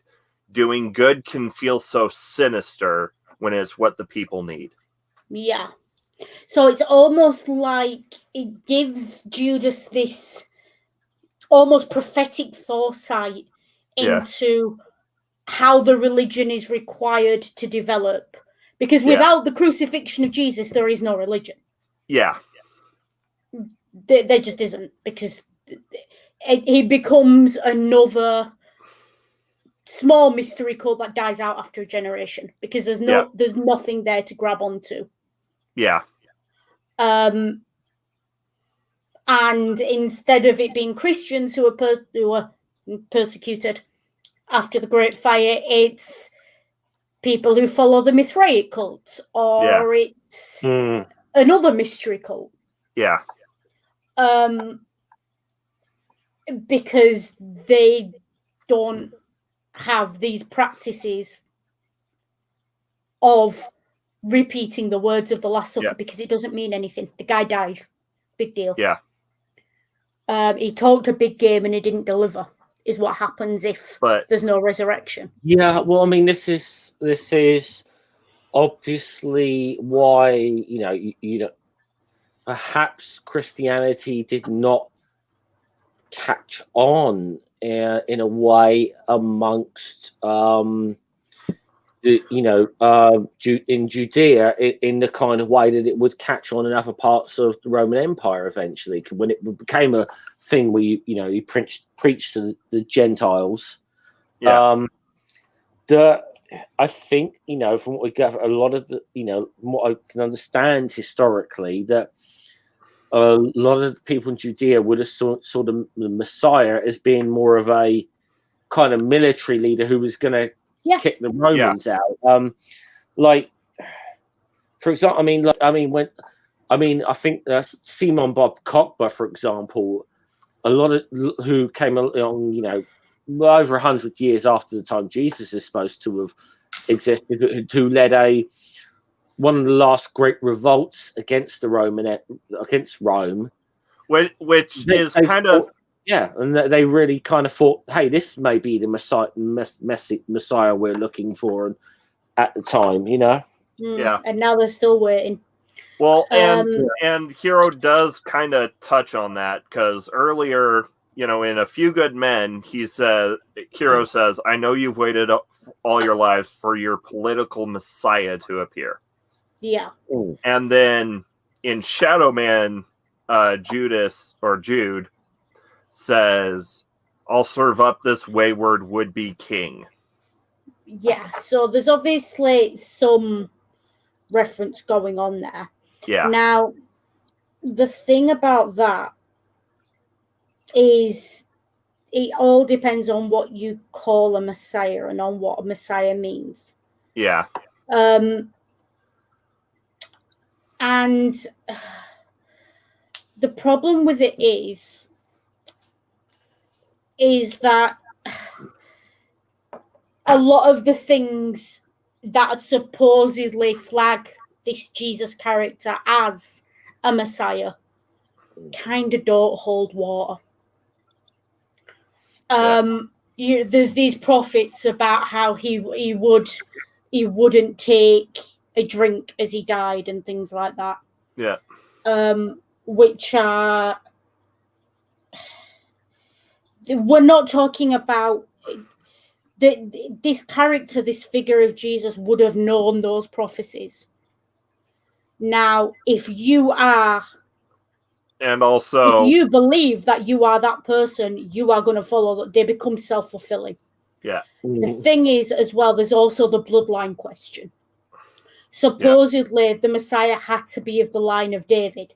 Yeah. Now, Joseph the carpenter supposedly was of the bloodline of David, as was Mary. They were both of cadet lines.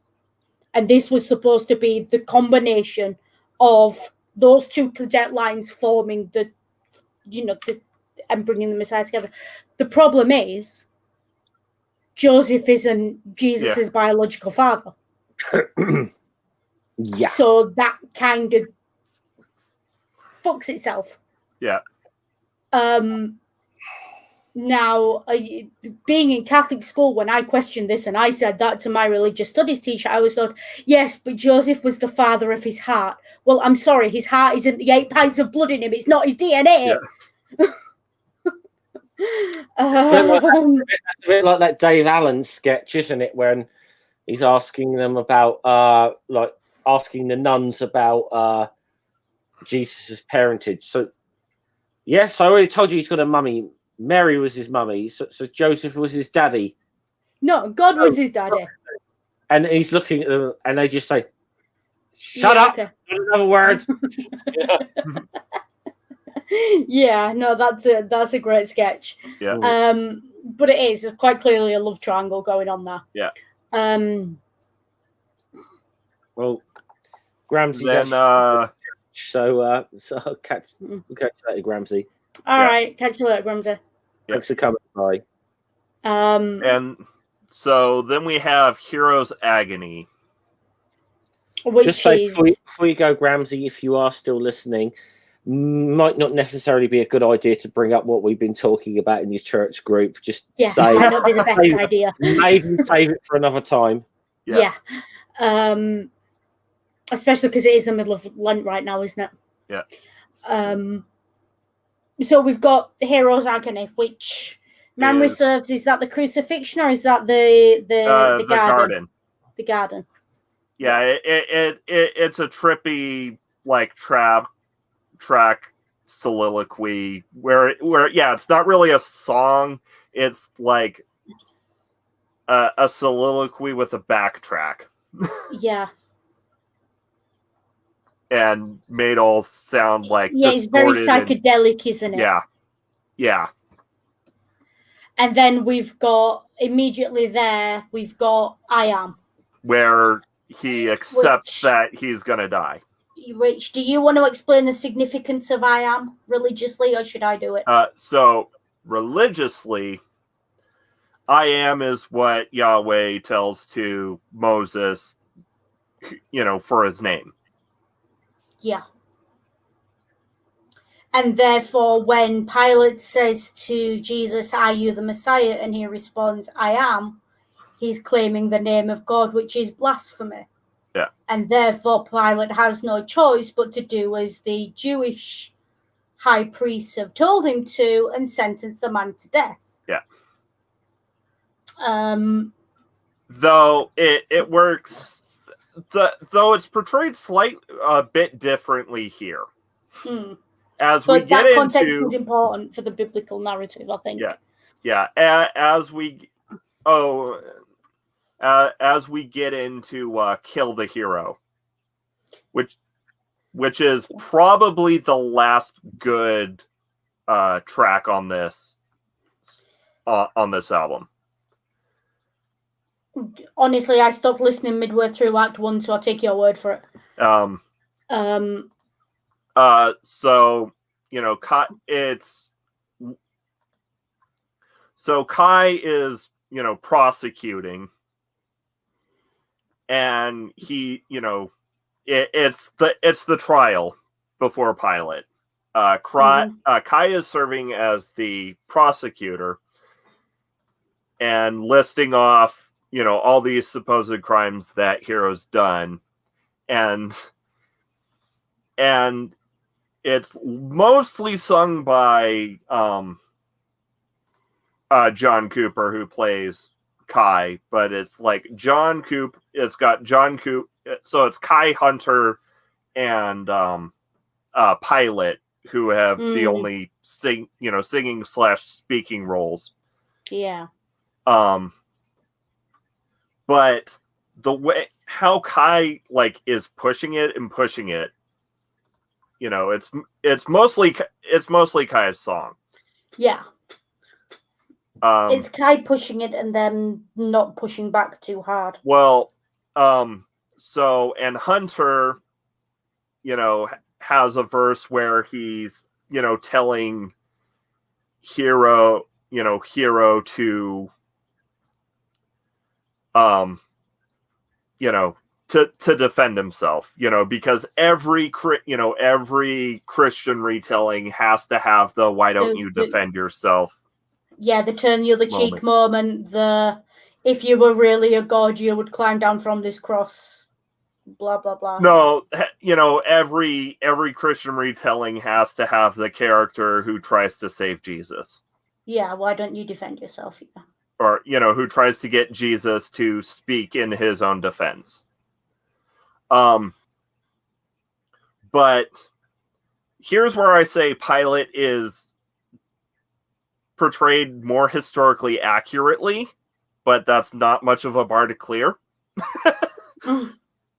Because so we have Kai pushing to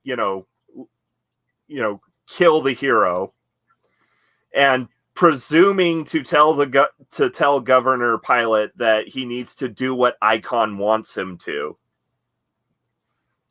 and Pilate literally says, "Don't waste my time with your religious fit." And if this weren't Christian, if this weren't pushed by evangelicals, the way he says it, the way the line is spoken, you can tell that there's a different word that would be there. Yeah. I mean, he's an interesting character the way he's portrayed here, because he's very much not interested. Yeah. And honestly, Pilate would have been historically pretty much the same. Yeah. Pilate wouldn't have given a damn about the religious workings of the local Jews. He wouldn't care. Yeah. He's there to keep the peace, keep the soldiers entertained, and take the taxes. That's his job. He doesn't give a damn about the religious side of it. So when the high priests come to him, or whatever the hell they call that, I can't remember. Yeah. Sadducees. Well, brain's gone. Well, it would be high priests, but yeah, when the high priests come and find him and say, "We have a blasphemer," his response is, "So." Yeah, because the Sadducees and the Pharisees were two different splinter sects. Yeah, that's the one, right? Yeah. My brain's gone. Sorry. Yeah. But yeah, he doesn't give a damn about religious. That's not his job. His job is to keep the peace. He sits there. He keeps, in quote. I say all this in air quotes because his job is to keep the Jews in line, keep the peace, and get home at the end of his term of service with a bit more cash in his pocket. That's his job. It's all he's interested in. So when they come and say, "We've got a blasphemer," his response is, "Oh shit, I actually have to work for a living." Yeah. And in all other depictions, including the Gospels, Pilate's a waffling wuss. I don't know. I always found Pilate quite sympathetic the way he was presented. I'm not saying my religious studies teacher liked my reading of it, but yeah. Well, I mean, I always found him quite sympathetic. Just a guy stuck in a situation he knew nothing about, trying to do the right thing and follow the law. Yeah. But and in this one, he's just done with this. Yeah, he's just like, whatever. The song the song, and I'm trying to drag this out because I know that Jeff wanted to talk about Pilate. Yeah. But the song ends with him saying, "I have no energy for this. Take this Jew hero back to Brooklyn." Yeah, it is literally just, "I don't want to deal with the shit. Deal with your own shit." That's what's going on in that. And of course, because it's produced by Christians, you have to have blatant biblical call out. So, the final lines are, "I wash my hands of this sick madness." Yeah, because there's no such thing as subtlety in Christian evangelical. It's not subtle. Yeah.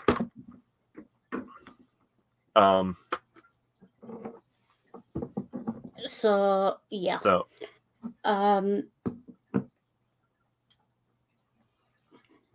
And I'm hoping Jeff's going to come back on screen before we move on, because if he wants to talk Pilate, now's the time to talk Pilate. Yeah, now is the time to talk Pilate.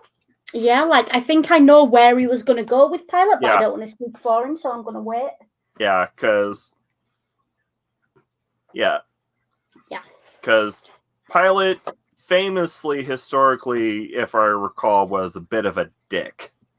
Yeah. I mean, he kind of got to be to get to the job he was in. Yeah.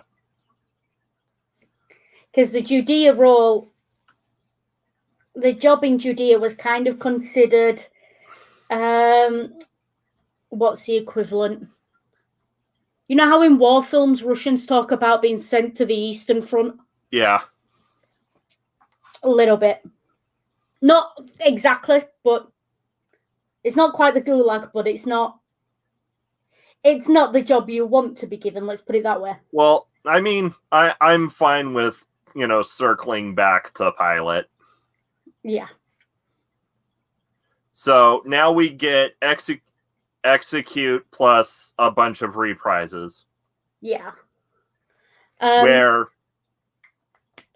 Hero's beset by a mob of people, and by the cover art, by the art in the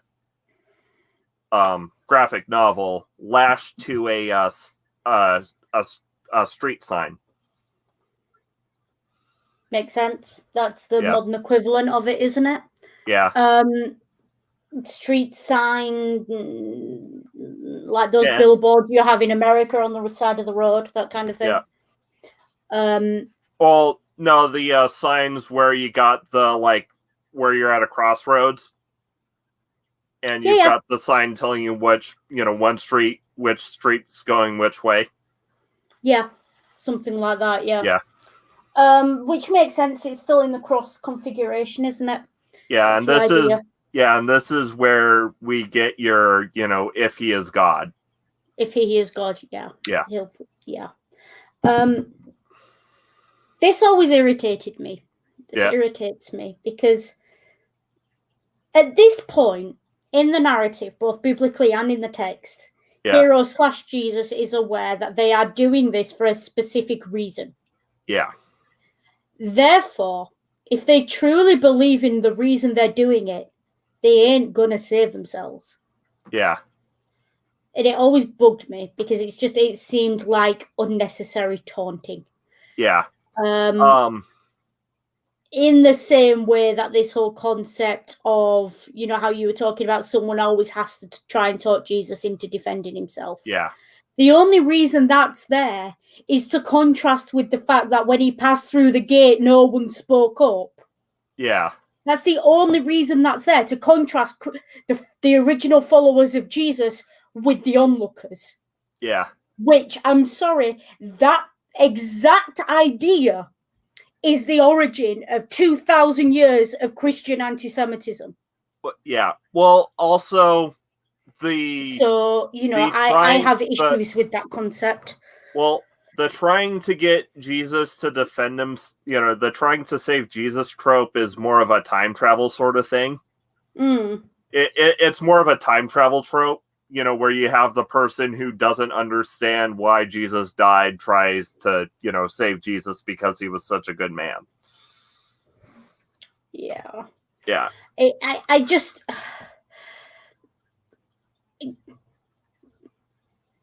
I remember now. Yeah. I was taught this in religious studies less than 20 years ago. I want to make that absolutely clear. This is less than 20 years ago I'm talking about now. And I was literally taught that, Jews killed him. Jews didn't speak up. There was no risk to anyone to speak up for him, and they didn't. Yeah. And that was something I was taught at 11, 12, 13, 14 years old. Yeah. In a Catholic school. And if I remember right, in my curriculum, Hey, Jeff. Sorry, I had to step out for 2 seconds. Pain. So the idea of someone going back and trying to save him and no. Yeah. Are we actually on the actual crucifixion kind of part of this now? Yeah.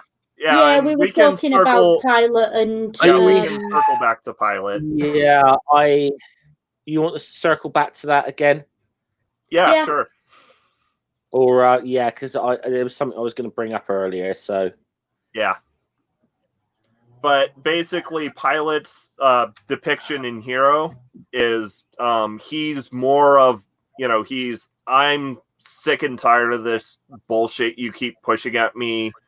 What the fuck are you doing? Who are you to, tell me what, the way Pilate's depicted, it's less, I'm a wishy-washy kind of bowing to pressure. It's like, I don't want to deal with this bullshit, and just because you're pushing me to, go take care of it yourself. I don't give a shit. Which I said was a lot closer to what it would have actually been, given that Pilate, the role of Pilate would have been an administrative role. Yeah. But I know what Jeff's going to bring up now, so I'm going to let you do that. I think I know what you're about to bring up. Yeah. Okay. It's a very simple thing. Yeah. The common narrative that it's portrayed in a way that the Roman Empire, Rome was kind of somewhat innocent in the crucifixion, and that it was the Jewish priests that sentenced him to death. Okay. Yeah. If this figure is indeed real, A Jewish death sentence would have been stoning. Crucifixion Not only that, was a Roman penalty. Crucifixion was very much a Roman death sentence. It would have been that was Rome. Yeah. In this version, Monty Python is more historically accurate than the Bible. Yeah. Yeah. For blasphemy, you get stoned. Yeah. Yes. He'd have been stoned. Now it's more like, if this is indeed a real historical figure here, this is the Romans crucifying someone they would have viewed as a troublemaker, and they wouldn't have thought twice about doing it. Yeah. Pontius Pilate would not have thought twice about crucifying someone he saw as an agitator. Yeah. That's what a lot of rebellions in Jewish areas were about. People who were classed as agitators just being crucified, a little bit willy-nilly, with very little by way of a defense. Because the thing is, if you weren't a Roman citizen, you didn't have a right to defend yourself under Roman law in a Roman law court. Yeah. And it was it was a kangaroo court if you weren't a citizen.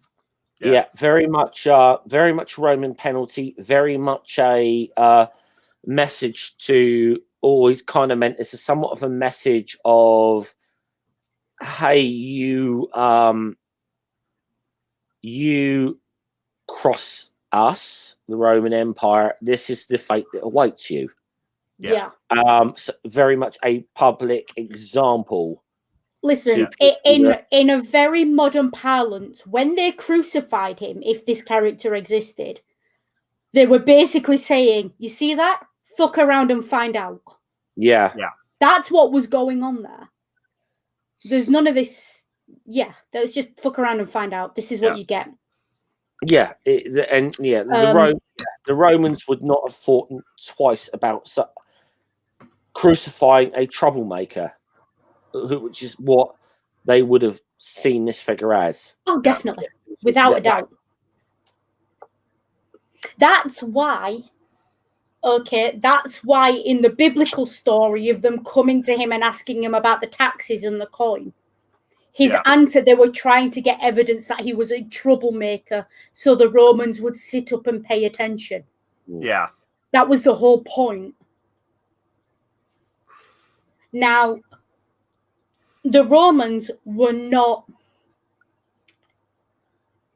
There wasn't a lot by way of a concept of life having inherent value.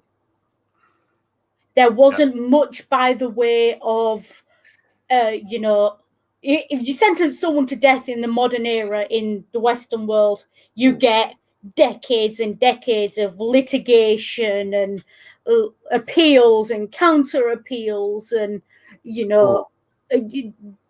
all of this. Because at the end of the day, it doesn't matter what they did, they're a human being.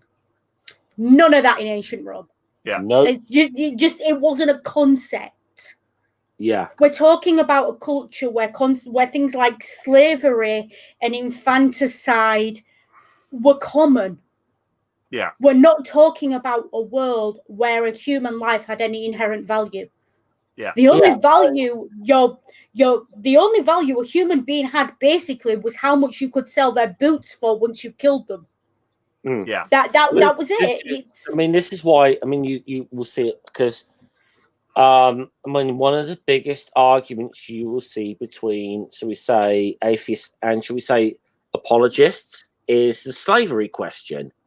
Yeah. In the Bible, because, and it's one of my big, bugbears because the apologists will say, well, they put limit, in the biblical laws, they put limits on slavery. Only for Jews. And they'll say, that it put rules on it, and then they will say, well, slavery was a common thing in those times. It was wrong, but it was a common thing in those times. Well, okay, it was a common thing in those times. I accept that argument. Slavery was very much a common practice in the ancient world. However, you guys can't have it both ways. You can't use, cultural relativism of the time and then also turn claim around to and have say, an absolute truth. have an absolute moral truth. Yeah.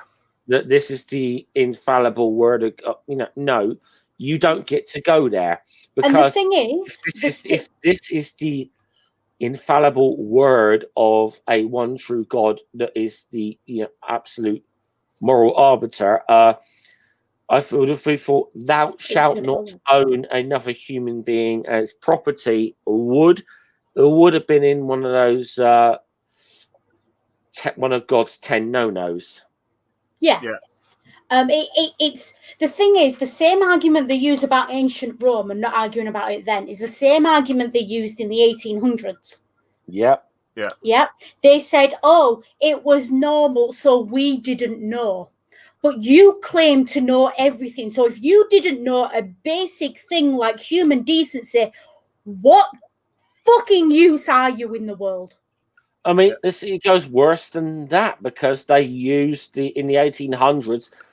They used the Bible to justify it. Just the fact that in America they justified it to the fact that they kept black people as slaves. Yeah. I mean, say what you want about the ancient Romans, the ancient Greeks, any ancient civilization. They were backwards. They had slaves. It wasn't good. But you know what? It wasn't race-based. No. Yeah. No. It would happen on lines of nationality and other things. And yes, there were there's various evidence of bigotry because of historic.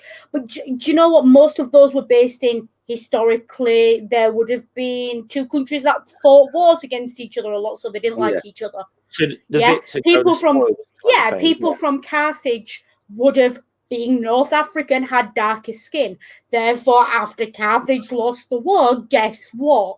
The majority of slaves are going to have darker skin for a bit. That doesn't mean it was race-based. No, because the same thing would have happened with the Britons or the Gauls or whatever. Yeah, exactly. It's Greeks, whoever it may have been. Yeah, it was all about military power and the spoils of war. Those who are not, if anyone is watching who is not familiar with Noodle and I's Asterix streams, we talk about this quite regularly. Want to check it out? Yeah. So yeah, I. But the thing is, Christians in the 1800s, and they're still doing it to this day. They are still using biblical quotes to justify race-based bigotry. Yeah. In some Christian sects. Oh, yeah.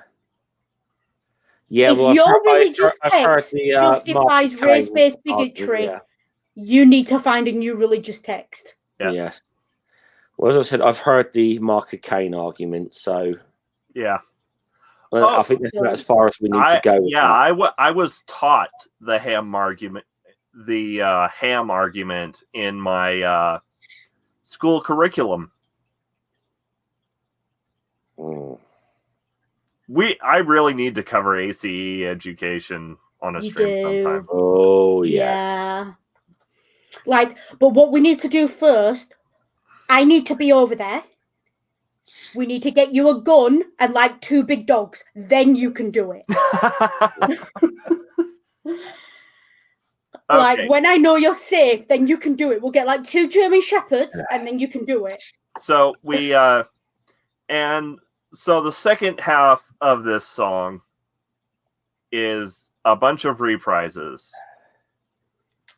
The first warning for the Judas one. Yeah. So 3 reprises. One by Judas. One by Maggie. Yeah. One by Mary. Yeah. So the first one is, so the reprise isn't of Shadow Man. No, it's of its intentions. Yep. Which is interesting. Yeah. It's an interesting choice. Yeah. Because he spent the whole of intentions talking about how he could live with it as long as his intentions were pure. Yeah. And then he quite clearly can't. Yeah. Well, Yeah, as the so he reprises the chorus, but instead of "I do the best I can," it's "I did the best I can." Yeah. And then there's a gunshot. Yeah. Biblically, Judas hung himself. Yes. Mm-hmm. In the modern context, it's quite clear that he blew himself away. Yeah.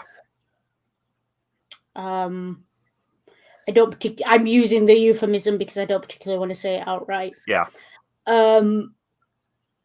He Kurt Cobained himself in this, you're saying. Yeah. With all respect to the memory of Kurt Cobain, yeah. Yeah. I kind of get it. Yeah. It's a common trope. The traitor growing a conscience. Yeah. The traitor realizing what they've done if they were ignorant. Yeah. The traitor having a moment of conscience and that being their downfall in some form or another. And is pitched as their just reward. Yeah. Channel punching bag. Yeah. Okay, hold on. Mm-hmm. We've got to work her in some way or these streams. Yeah, to the point that a character in the Harry Potter books who went by the name of Peter, in a moment of conscience after betraying everything Harry and his family stood for twice, in a moment of conscience, went to not kill Harry and ended up killed by the silver hand he'd been gifted by the Dark Lord. Yeah. It wasn't subtle. Yeah. It just wasn't subtle. Yeah. And bear in mind that, I think she's martyred herself for people's quote unquote sins a few times now. This is trying to. Yeah, she's martyring herself for something. I'm not entirely sure. It's suppose that's going to reflect well historically. And then, of course, Maggie has a slow, sad reprise to Hero. Yeah. To counteract the upbeat high of that song. Yeah. But but this one also adds, dying for me, bleeding for me, because of course it's Rebecca St. James and it's a Christian song. So yeah. Blood for the blood god. I'm sorry, but is it any wonder the Romans were confused by Christianity? They drank blood and ate flesh and chanted weird sounds. And it was all done in secret, and you had to pass an initiation first, and they talked about people being set on fire and performing magic tricks. Yeah. And then, Lose My Life, and then... Mary's reprise is Lose My Life with You. Mary's plot arc, I mean, even biblically is... Yeah. So I'm looking at this song. No mother should have to bury a child. 4 minutes long. There seems to be a lot squeezed into a song here. Yeah, it is. Yeah. There's multiple reprises in the same track. Yeah.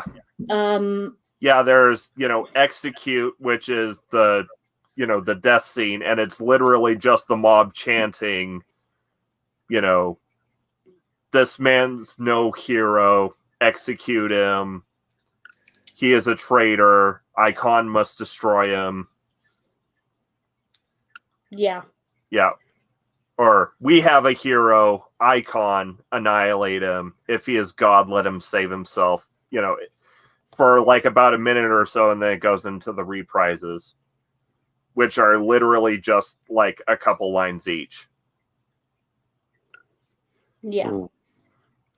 So it's which it actually packs a lot of like narrative payoff into into 4 minutes. Okay, so do you remember how last week I said that rock opera told me the story, it didn't show me? Yeah. This particular track, with the way it's done, the different voices, the way it's shown without a visual component, is what I meant it should have been like. Yeah. And from an arrangement point of view and from a skill point of view, this track is... It does what it sets out to do, yeah. Yeah, and it is really well done. Yeah. Kind of annoys me that Christians get all the best musicians. In fact, I think like it would have been a lot better if it ended there. But this is a Christian album, this is a Christian rock opera about Jesus. So you've got to have it. You've got to have the grand encore. Yeah, you need the resurrection. Where we have He's Not Here, which is... I just in the title of that, I'm guessing, is The Empty Tomb. Yeah. Yeah. Maggie goes to the mortuary and meets with an angel who tells him that he's not here and that hero's alive. Yeah, and the first half of this track is just this voice talking at you. More than half of this track, I think. And then you get your gospel singers. No, that's the end. He's Not Here is Rebecca St. James and singing about how Jesus is risen. Yeah. So I mean, these last two tracks are they kind of meld together. Yeah. And the truth comes out is, basically the so how the rock opera opened with Hunter, in a prison cell. So the truth comes out is we're back in the prison cell with Hunter, and he's closing out his, narrative, and that it ends with the gospel singer singing "Free at Last." Yeah. Which has a lot of implications for the fate of Hunter. Yeah. Especially if Hunter's, Paul, which I very much read Hunter as a Paul allegory. Yeah. And Hunter, I mean, at least he saw the inside of a prison cell. Yeah.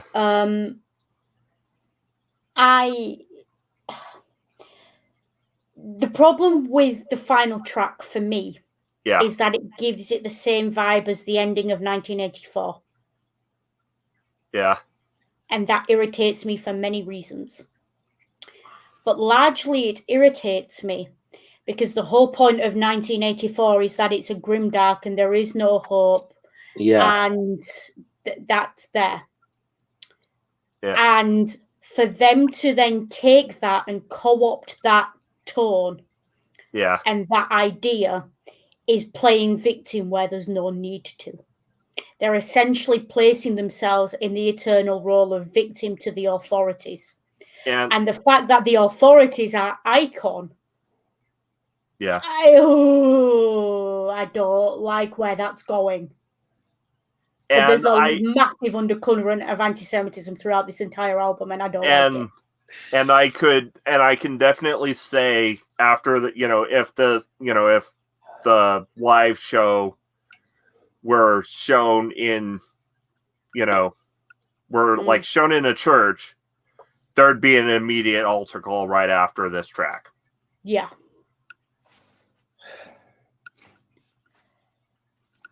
Ooh. And because the whole point of 1984 is you can't change anything. You're just a peon. Yeah. You don't matter. You're not important. So for them to co-opt that, and to say we are basically to be saying giving some message of an eternal struggle against some world order. Yeah. Is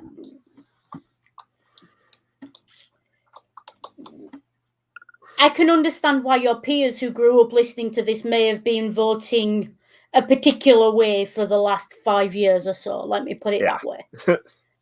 Oh, thank fuck you got out.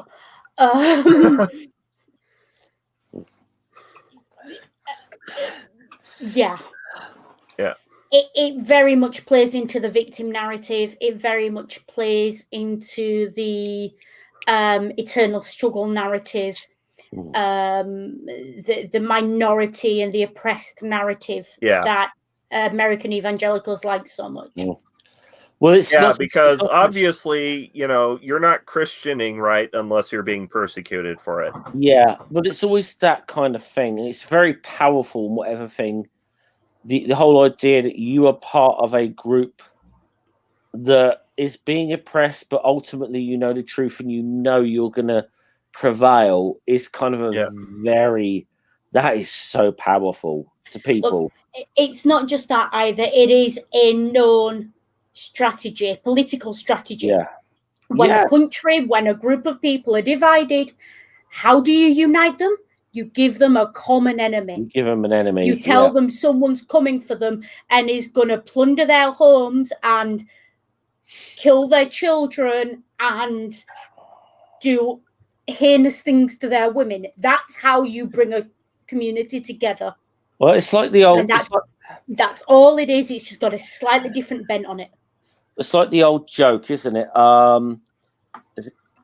Capitalist, an immigrant, and a Daily Mail reader in a room together, and they're in a waiting room for like a medical appointment or something. But they bring out, said, while you're waiting, we're going to bring out some coffee and biscuits. There's 10 biscuits on the tray. The capitalist takes 9 of them.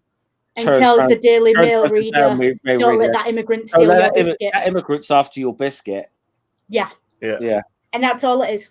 That's literally all it is.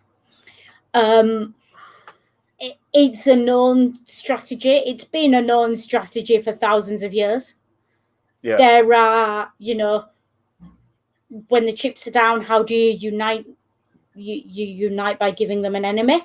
Ancient Greece was a bunch of city-states, and then the Persians attacked.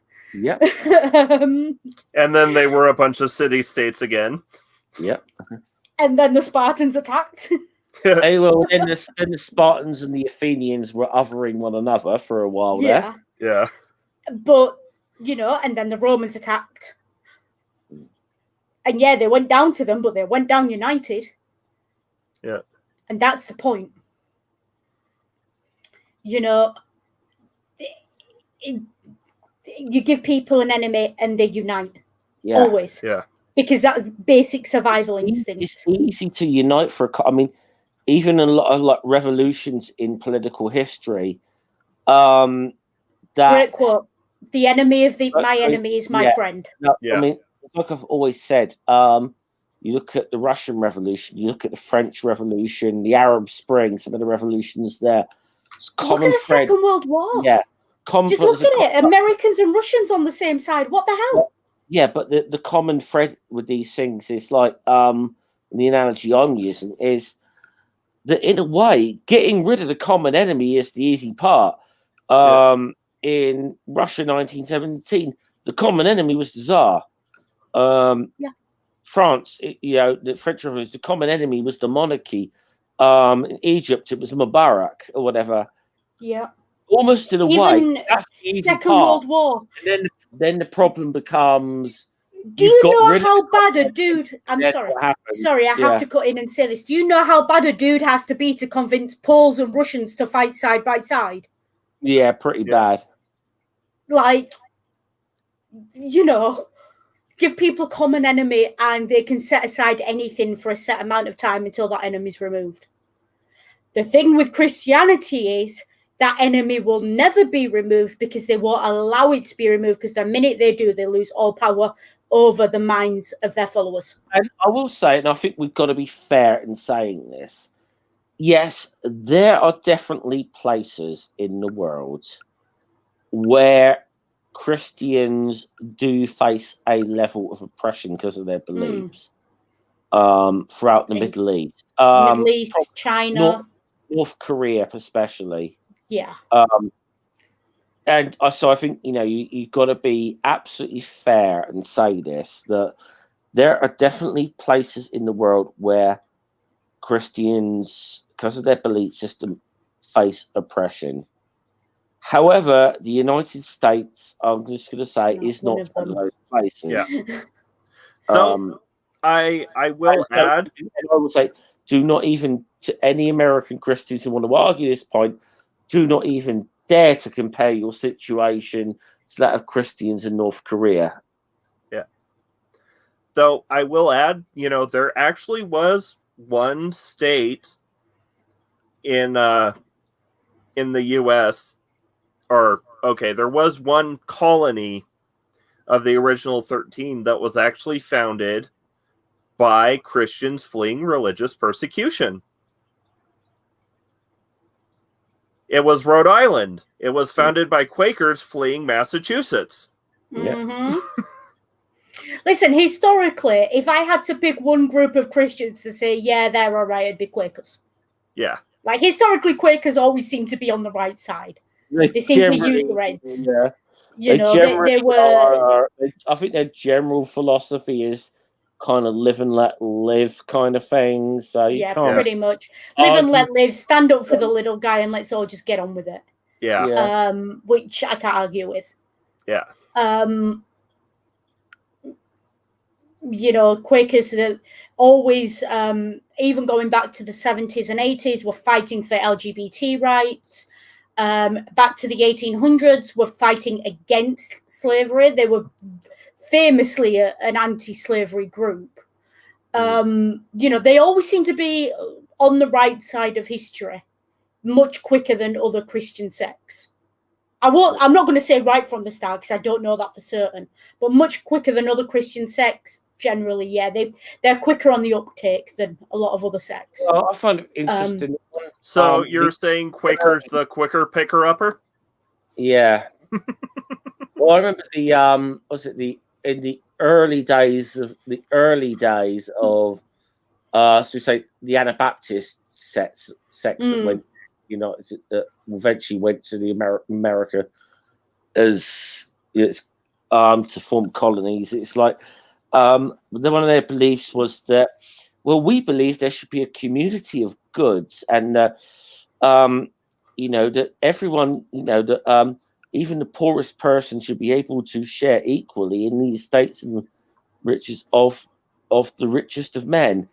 Basically, it's like kind of like communism. A Jacobean Johnny Rotten kind of shit, so you could just imagine them saying that, and then the British authorities be like, get on the fucking boat. Yeah. Get on the...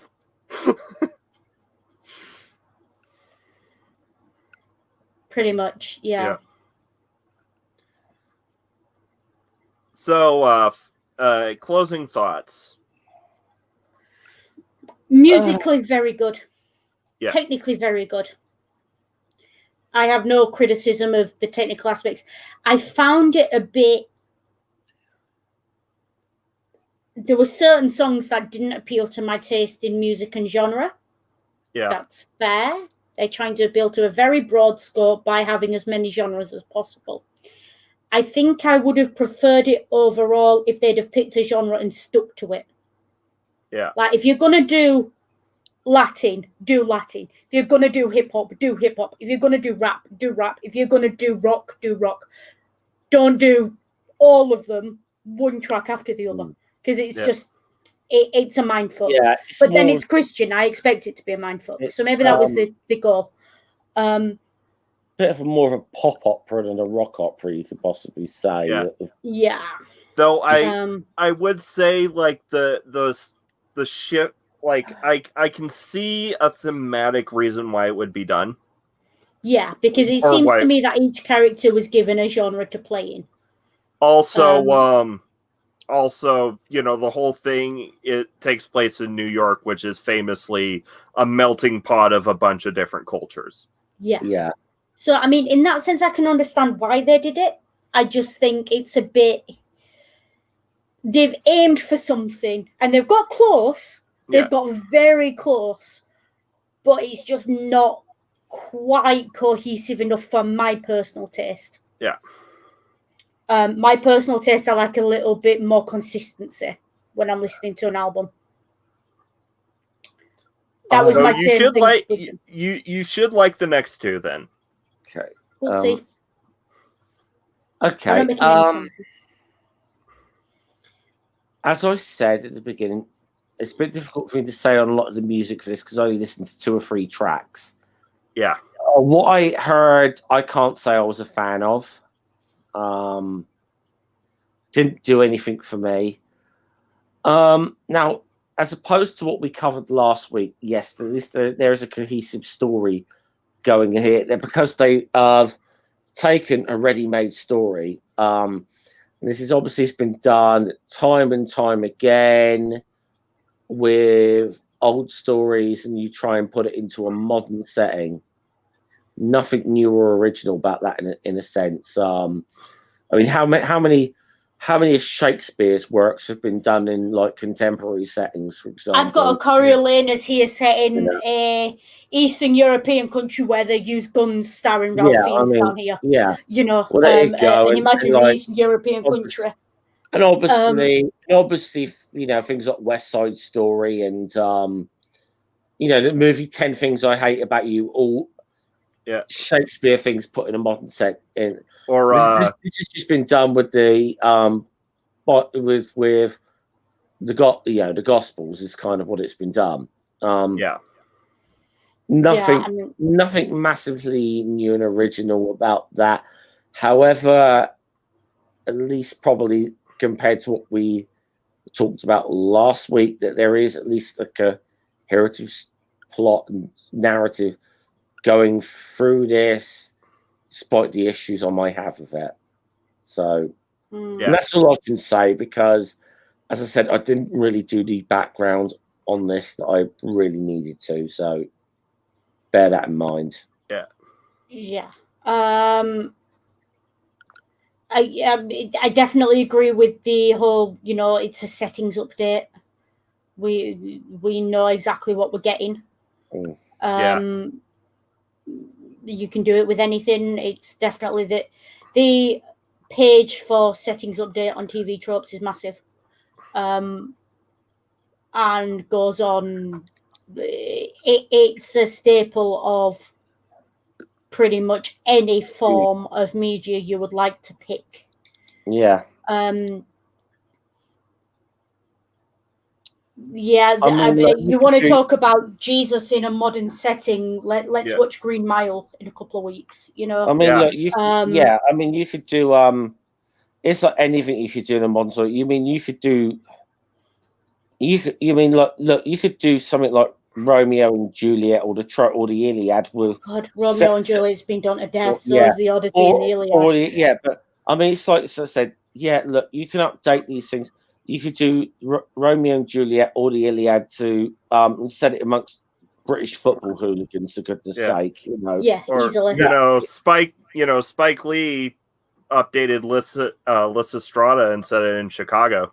Yeah, that is a fantastic film, by the way. Chirac. If you ever get to see Chirac, have we done an episode on Chirac?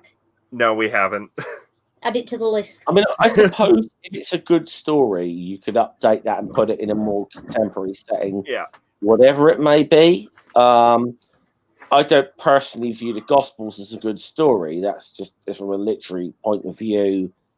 Not just because I'm an atheist, I just don't even see it as a particularly good story. It's very... I know what you mean. It's not really got the classic 3-act structure, has it? Yeah. And it's a bit dull in the middle. I know what you're getting at. It's one of those. I wouldn't pick it up if it were a novel. Let's put it that way. Yeah. Or if I did, I wouldn't pick it up more than once. Which is interesting considering how many tropes from it are actually used in modern novels and fiction. Yeah, punching bag. Yeah, or Well, there is obviously because as I said, I view the Bible as mythology. Mythologies tend to have some overlaps, Yeah. I mean, there's very much a story, within Norse mythology that's very similar to the crucifixion, only with Odin, So, also, it's a mythology that's, dominated European culture for over 1,000 years. Yeah, 2,000 years. 1,500, you can say. Yeah.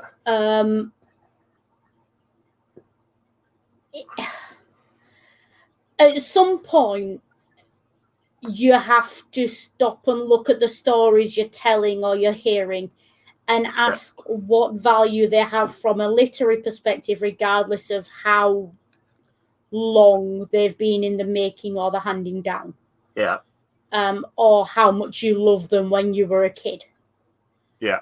Now, I just channel punching work. You're just swinging for the fences at the punching bag. I can absolutely accept that I was into some shit that needed unpacking as I got older. Should I just say fuck J.K. Rowling and let's be done with channel punching bag for this week? Yeah. Yeah, let's just do that. It'll be easier. And I'm getting tired, so let's just do that. Yeah, me too, actually. So my final thoughts, I really liked it as an evangelical, obviously, because it was directed at I was the target demographic. Yeah. And I'll say, as having recently re-listened to it, I still like it because it tries to add nuance, at least tries to appear to add nuance to the characters. Yeah. Sorry, I had to replay that sentence in my head. Yeah. Though I will say, like, growing up, my two favorite the two characters like I would have wanted to portray it, if I were casting it, were Kai and Hunter. Now it would either be Kai or Jude. You've gone for the more nuanced characters. Yeah. And this is the thing, like, my concern with this is, yes, it introduces nuance, but it does it in such a way that that nuance is twisted and it's presented in a very specific way for a very specific reason. Yeah, and never be in any doubt that this album, this rock opera, is pure propaganda. Yeah, and it's done in a way that its target audience won't see the nuance. Yeah. Yeah, this is, this rock opera was done, for a very, for a very specific audience. Yeah. Yeah. And the thing is, I don't even think the creators grasped the nuance they included. Yeah. In some parts of it, because they wouldn't have put it in otherwise, on the off chance someone did grasp it and unpack it. Yeah. Because that's not how evangelicals work. We know this. Now. And heck, I'm not even sure that, casting Michael Tate as Hero, was really part of the, it wasn't a for the, it wasn't a for the piece casting decision, I don't think, because the cover art is just a license plate that says Hero, a New York license plate that says Hero. Yeah. Yeah. So it's quite obvious that this album was designed to sell on its sound, not on its names and on its. Or it was more likely decided to be paired with the live show. I think as well, I commented this on Twitter, this album is very American. Yes. The cover art definitely reinforces that. Yeah. It's that very Midwest dusty license plate. 66. It's definitely something that's not gonna. It's not gonna fly over here. Let's put it that way. Yeah, if you put a license plate on the front of an album over here, we just what? I just can't even see them bringing that as a stage show here, and it's just not a cultural thing at all. It wouldn't translate culturally. I can understand why it might be popular with certain sections of the American public. I don't think it would get much of a hearing outside of America. But yeah, for those who are watching, and I do think it is worth saying that this is not just Christian propaganda, this is American propaganda. The whole idea of a Jesus in America is very, very close to Manifest Destiny. Can I just say it? Shall I just say it then? Yeah. Yeah, say it. America, fuck yeah. Basically. But yeah, that's the cover art for the album. See, that culturally, as outsiders, we know that to Americans that symbolizes freedom and the open road. And look how far you've come and the troubles you've borne, and it's New York, and we know that to Americans that means that. To us, we just look and we go, why have you stuck a junk piece of metal on the front of an album? Yeah. It doesn't translate culturally. It just doesn't. Yeah. I look at that and my first thought is that license plate legal? Yeah. It's let's be honest, this is written this is really written for American Christians. This is not it's not even, I don't think this is what I can tell of this isn't even to evangelize to the masses. This is to play this is preaching to the choir. This is to play this is preaching to the choir is what this is. Yeah. Just bring that cover back up again for me. There's something I just spotted on that cover. Okay, hold on, because there's another cover I want to. So, I'd like to have a look at those symbols in the bottom corners of the license plate. But yeah, so here's the cover for the live, like the DVD of the stage show. Yeah. But I'd just like to see that license plate up close if we can. Okay. On the other image, because it was clearer. Yeah, well, that's because on the other image, that it's the entire cover. Yeah. Yeah. Because I'd just like to point out the image just below the exclamation mark. Yeah.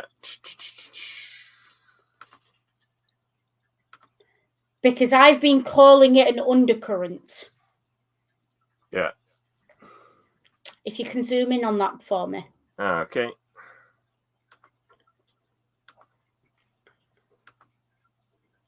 That image only appears in two places. Yeah. On American currency and on American conspiracy theory websites. Yeah. Oh, and also the icon tab on the other one. Yeah. So, you know how all stream I've been saying there's an undercurrent of anti-Semitism, there's a suggestion of a conspiracy. Yeah. Yeah. Underline all that and put it in bold. There definitely is, and it's blatant. Yeah. And yeah, the biggest selling point, aside from the stage show, which this was, largely an ancillary to, it is the fact that it had all the biggest names. You sell it by names. It is a bit of, this is a contemporary Christian music circle jerk, really, just be honest. Basically. This is like, I want to release a movie and I want all the big names, so I'll take George Clooney, Brad Pitt, and Matt Damon, and I'm basically going to re-release Ocean's 11, but I'm going to make them be shirtless, and that's going to get me the box office. Well, that's what this album is. A good analogy, probably the only other time I can think of more contemporary Christian musicians were brought together for one thing, was the song Do Something Now. I don't know it. Okay. Do Something Now was a response to two records in the 1980s. I don't know where this is going. One was Do They Know It's Christmas? And the other one is We Are the World. Of course. In other words, the contemporary Christian music was like, we're trying to rip off Live Aid. Shit. They are they're doing all this charity work feeding people in Africa. That's missions work. That's our job. They quickly had to get them all into the studio to do their own version of this as quickly as they fucking could. Yeah. I knew it was either going to be that or you were going to say something about Dunblane. It had to be one or the other. So, yeah. There was a song released for the Dunblane thing. Yeah, I know there was, and it was a cover of Bob Dylan's "Knocking on Heaven's Door." Yeah, I know. I thought you were going to say they'd ripped it off. No, I know about Bob Dylan's cover, the cover of Bob Dylan for that. Again, much like many of Bob Dylan's songs, despite the change in lyrics that will break your heart, are probably a better cover than most of Bob Dylan's own releases. and I'm going to quickly say I'm going to put I'm just going to put the argument to rest on this as well. Best cover of a Bob Dylan song ever, without question, Jimi Hendrix, All Along the Watchtower. Oh yeah, without question. And I'm gonna say the worst cover is "Knocking on Heaven's Door" by Guns N' Roses. Yeah, I don't know. That I can agree with. You heard Eric Clapton's version? Yes, Guns N' Roses is still worse. Yeah. Eric Clapton had the excuse of about half a pound of white powder up his nose. Axl Rose didn't. Fair. But what about the rest of the band? Actually, yeah, they had the other half. Yeah, yeah, okay. But yeah, I just. It's a nice sound. It's got some nice sounding tracks. It's got some good tracks. Yeah. Do you know what I would like? I'd like a version of this album, but instrumental. No lyrics. And then I can enjoy the tracks without the propaganda. And then it would be perfect. But then it would be an opera. Well, it wouldn't even be an opera, would it? It would be like a classical symphony. recital. It would be a symphony. Yeah. Okay. A rock symphony. Hero the Rock Symphony. You should pitch that.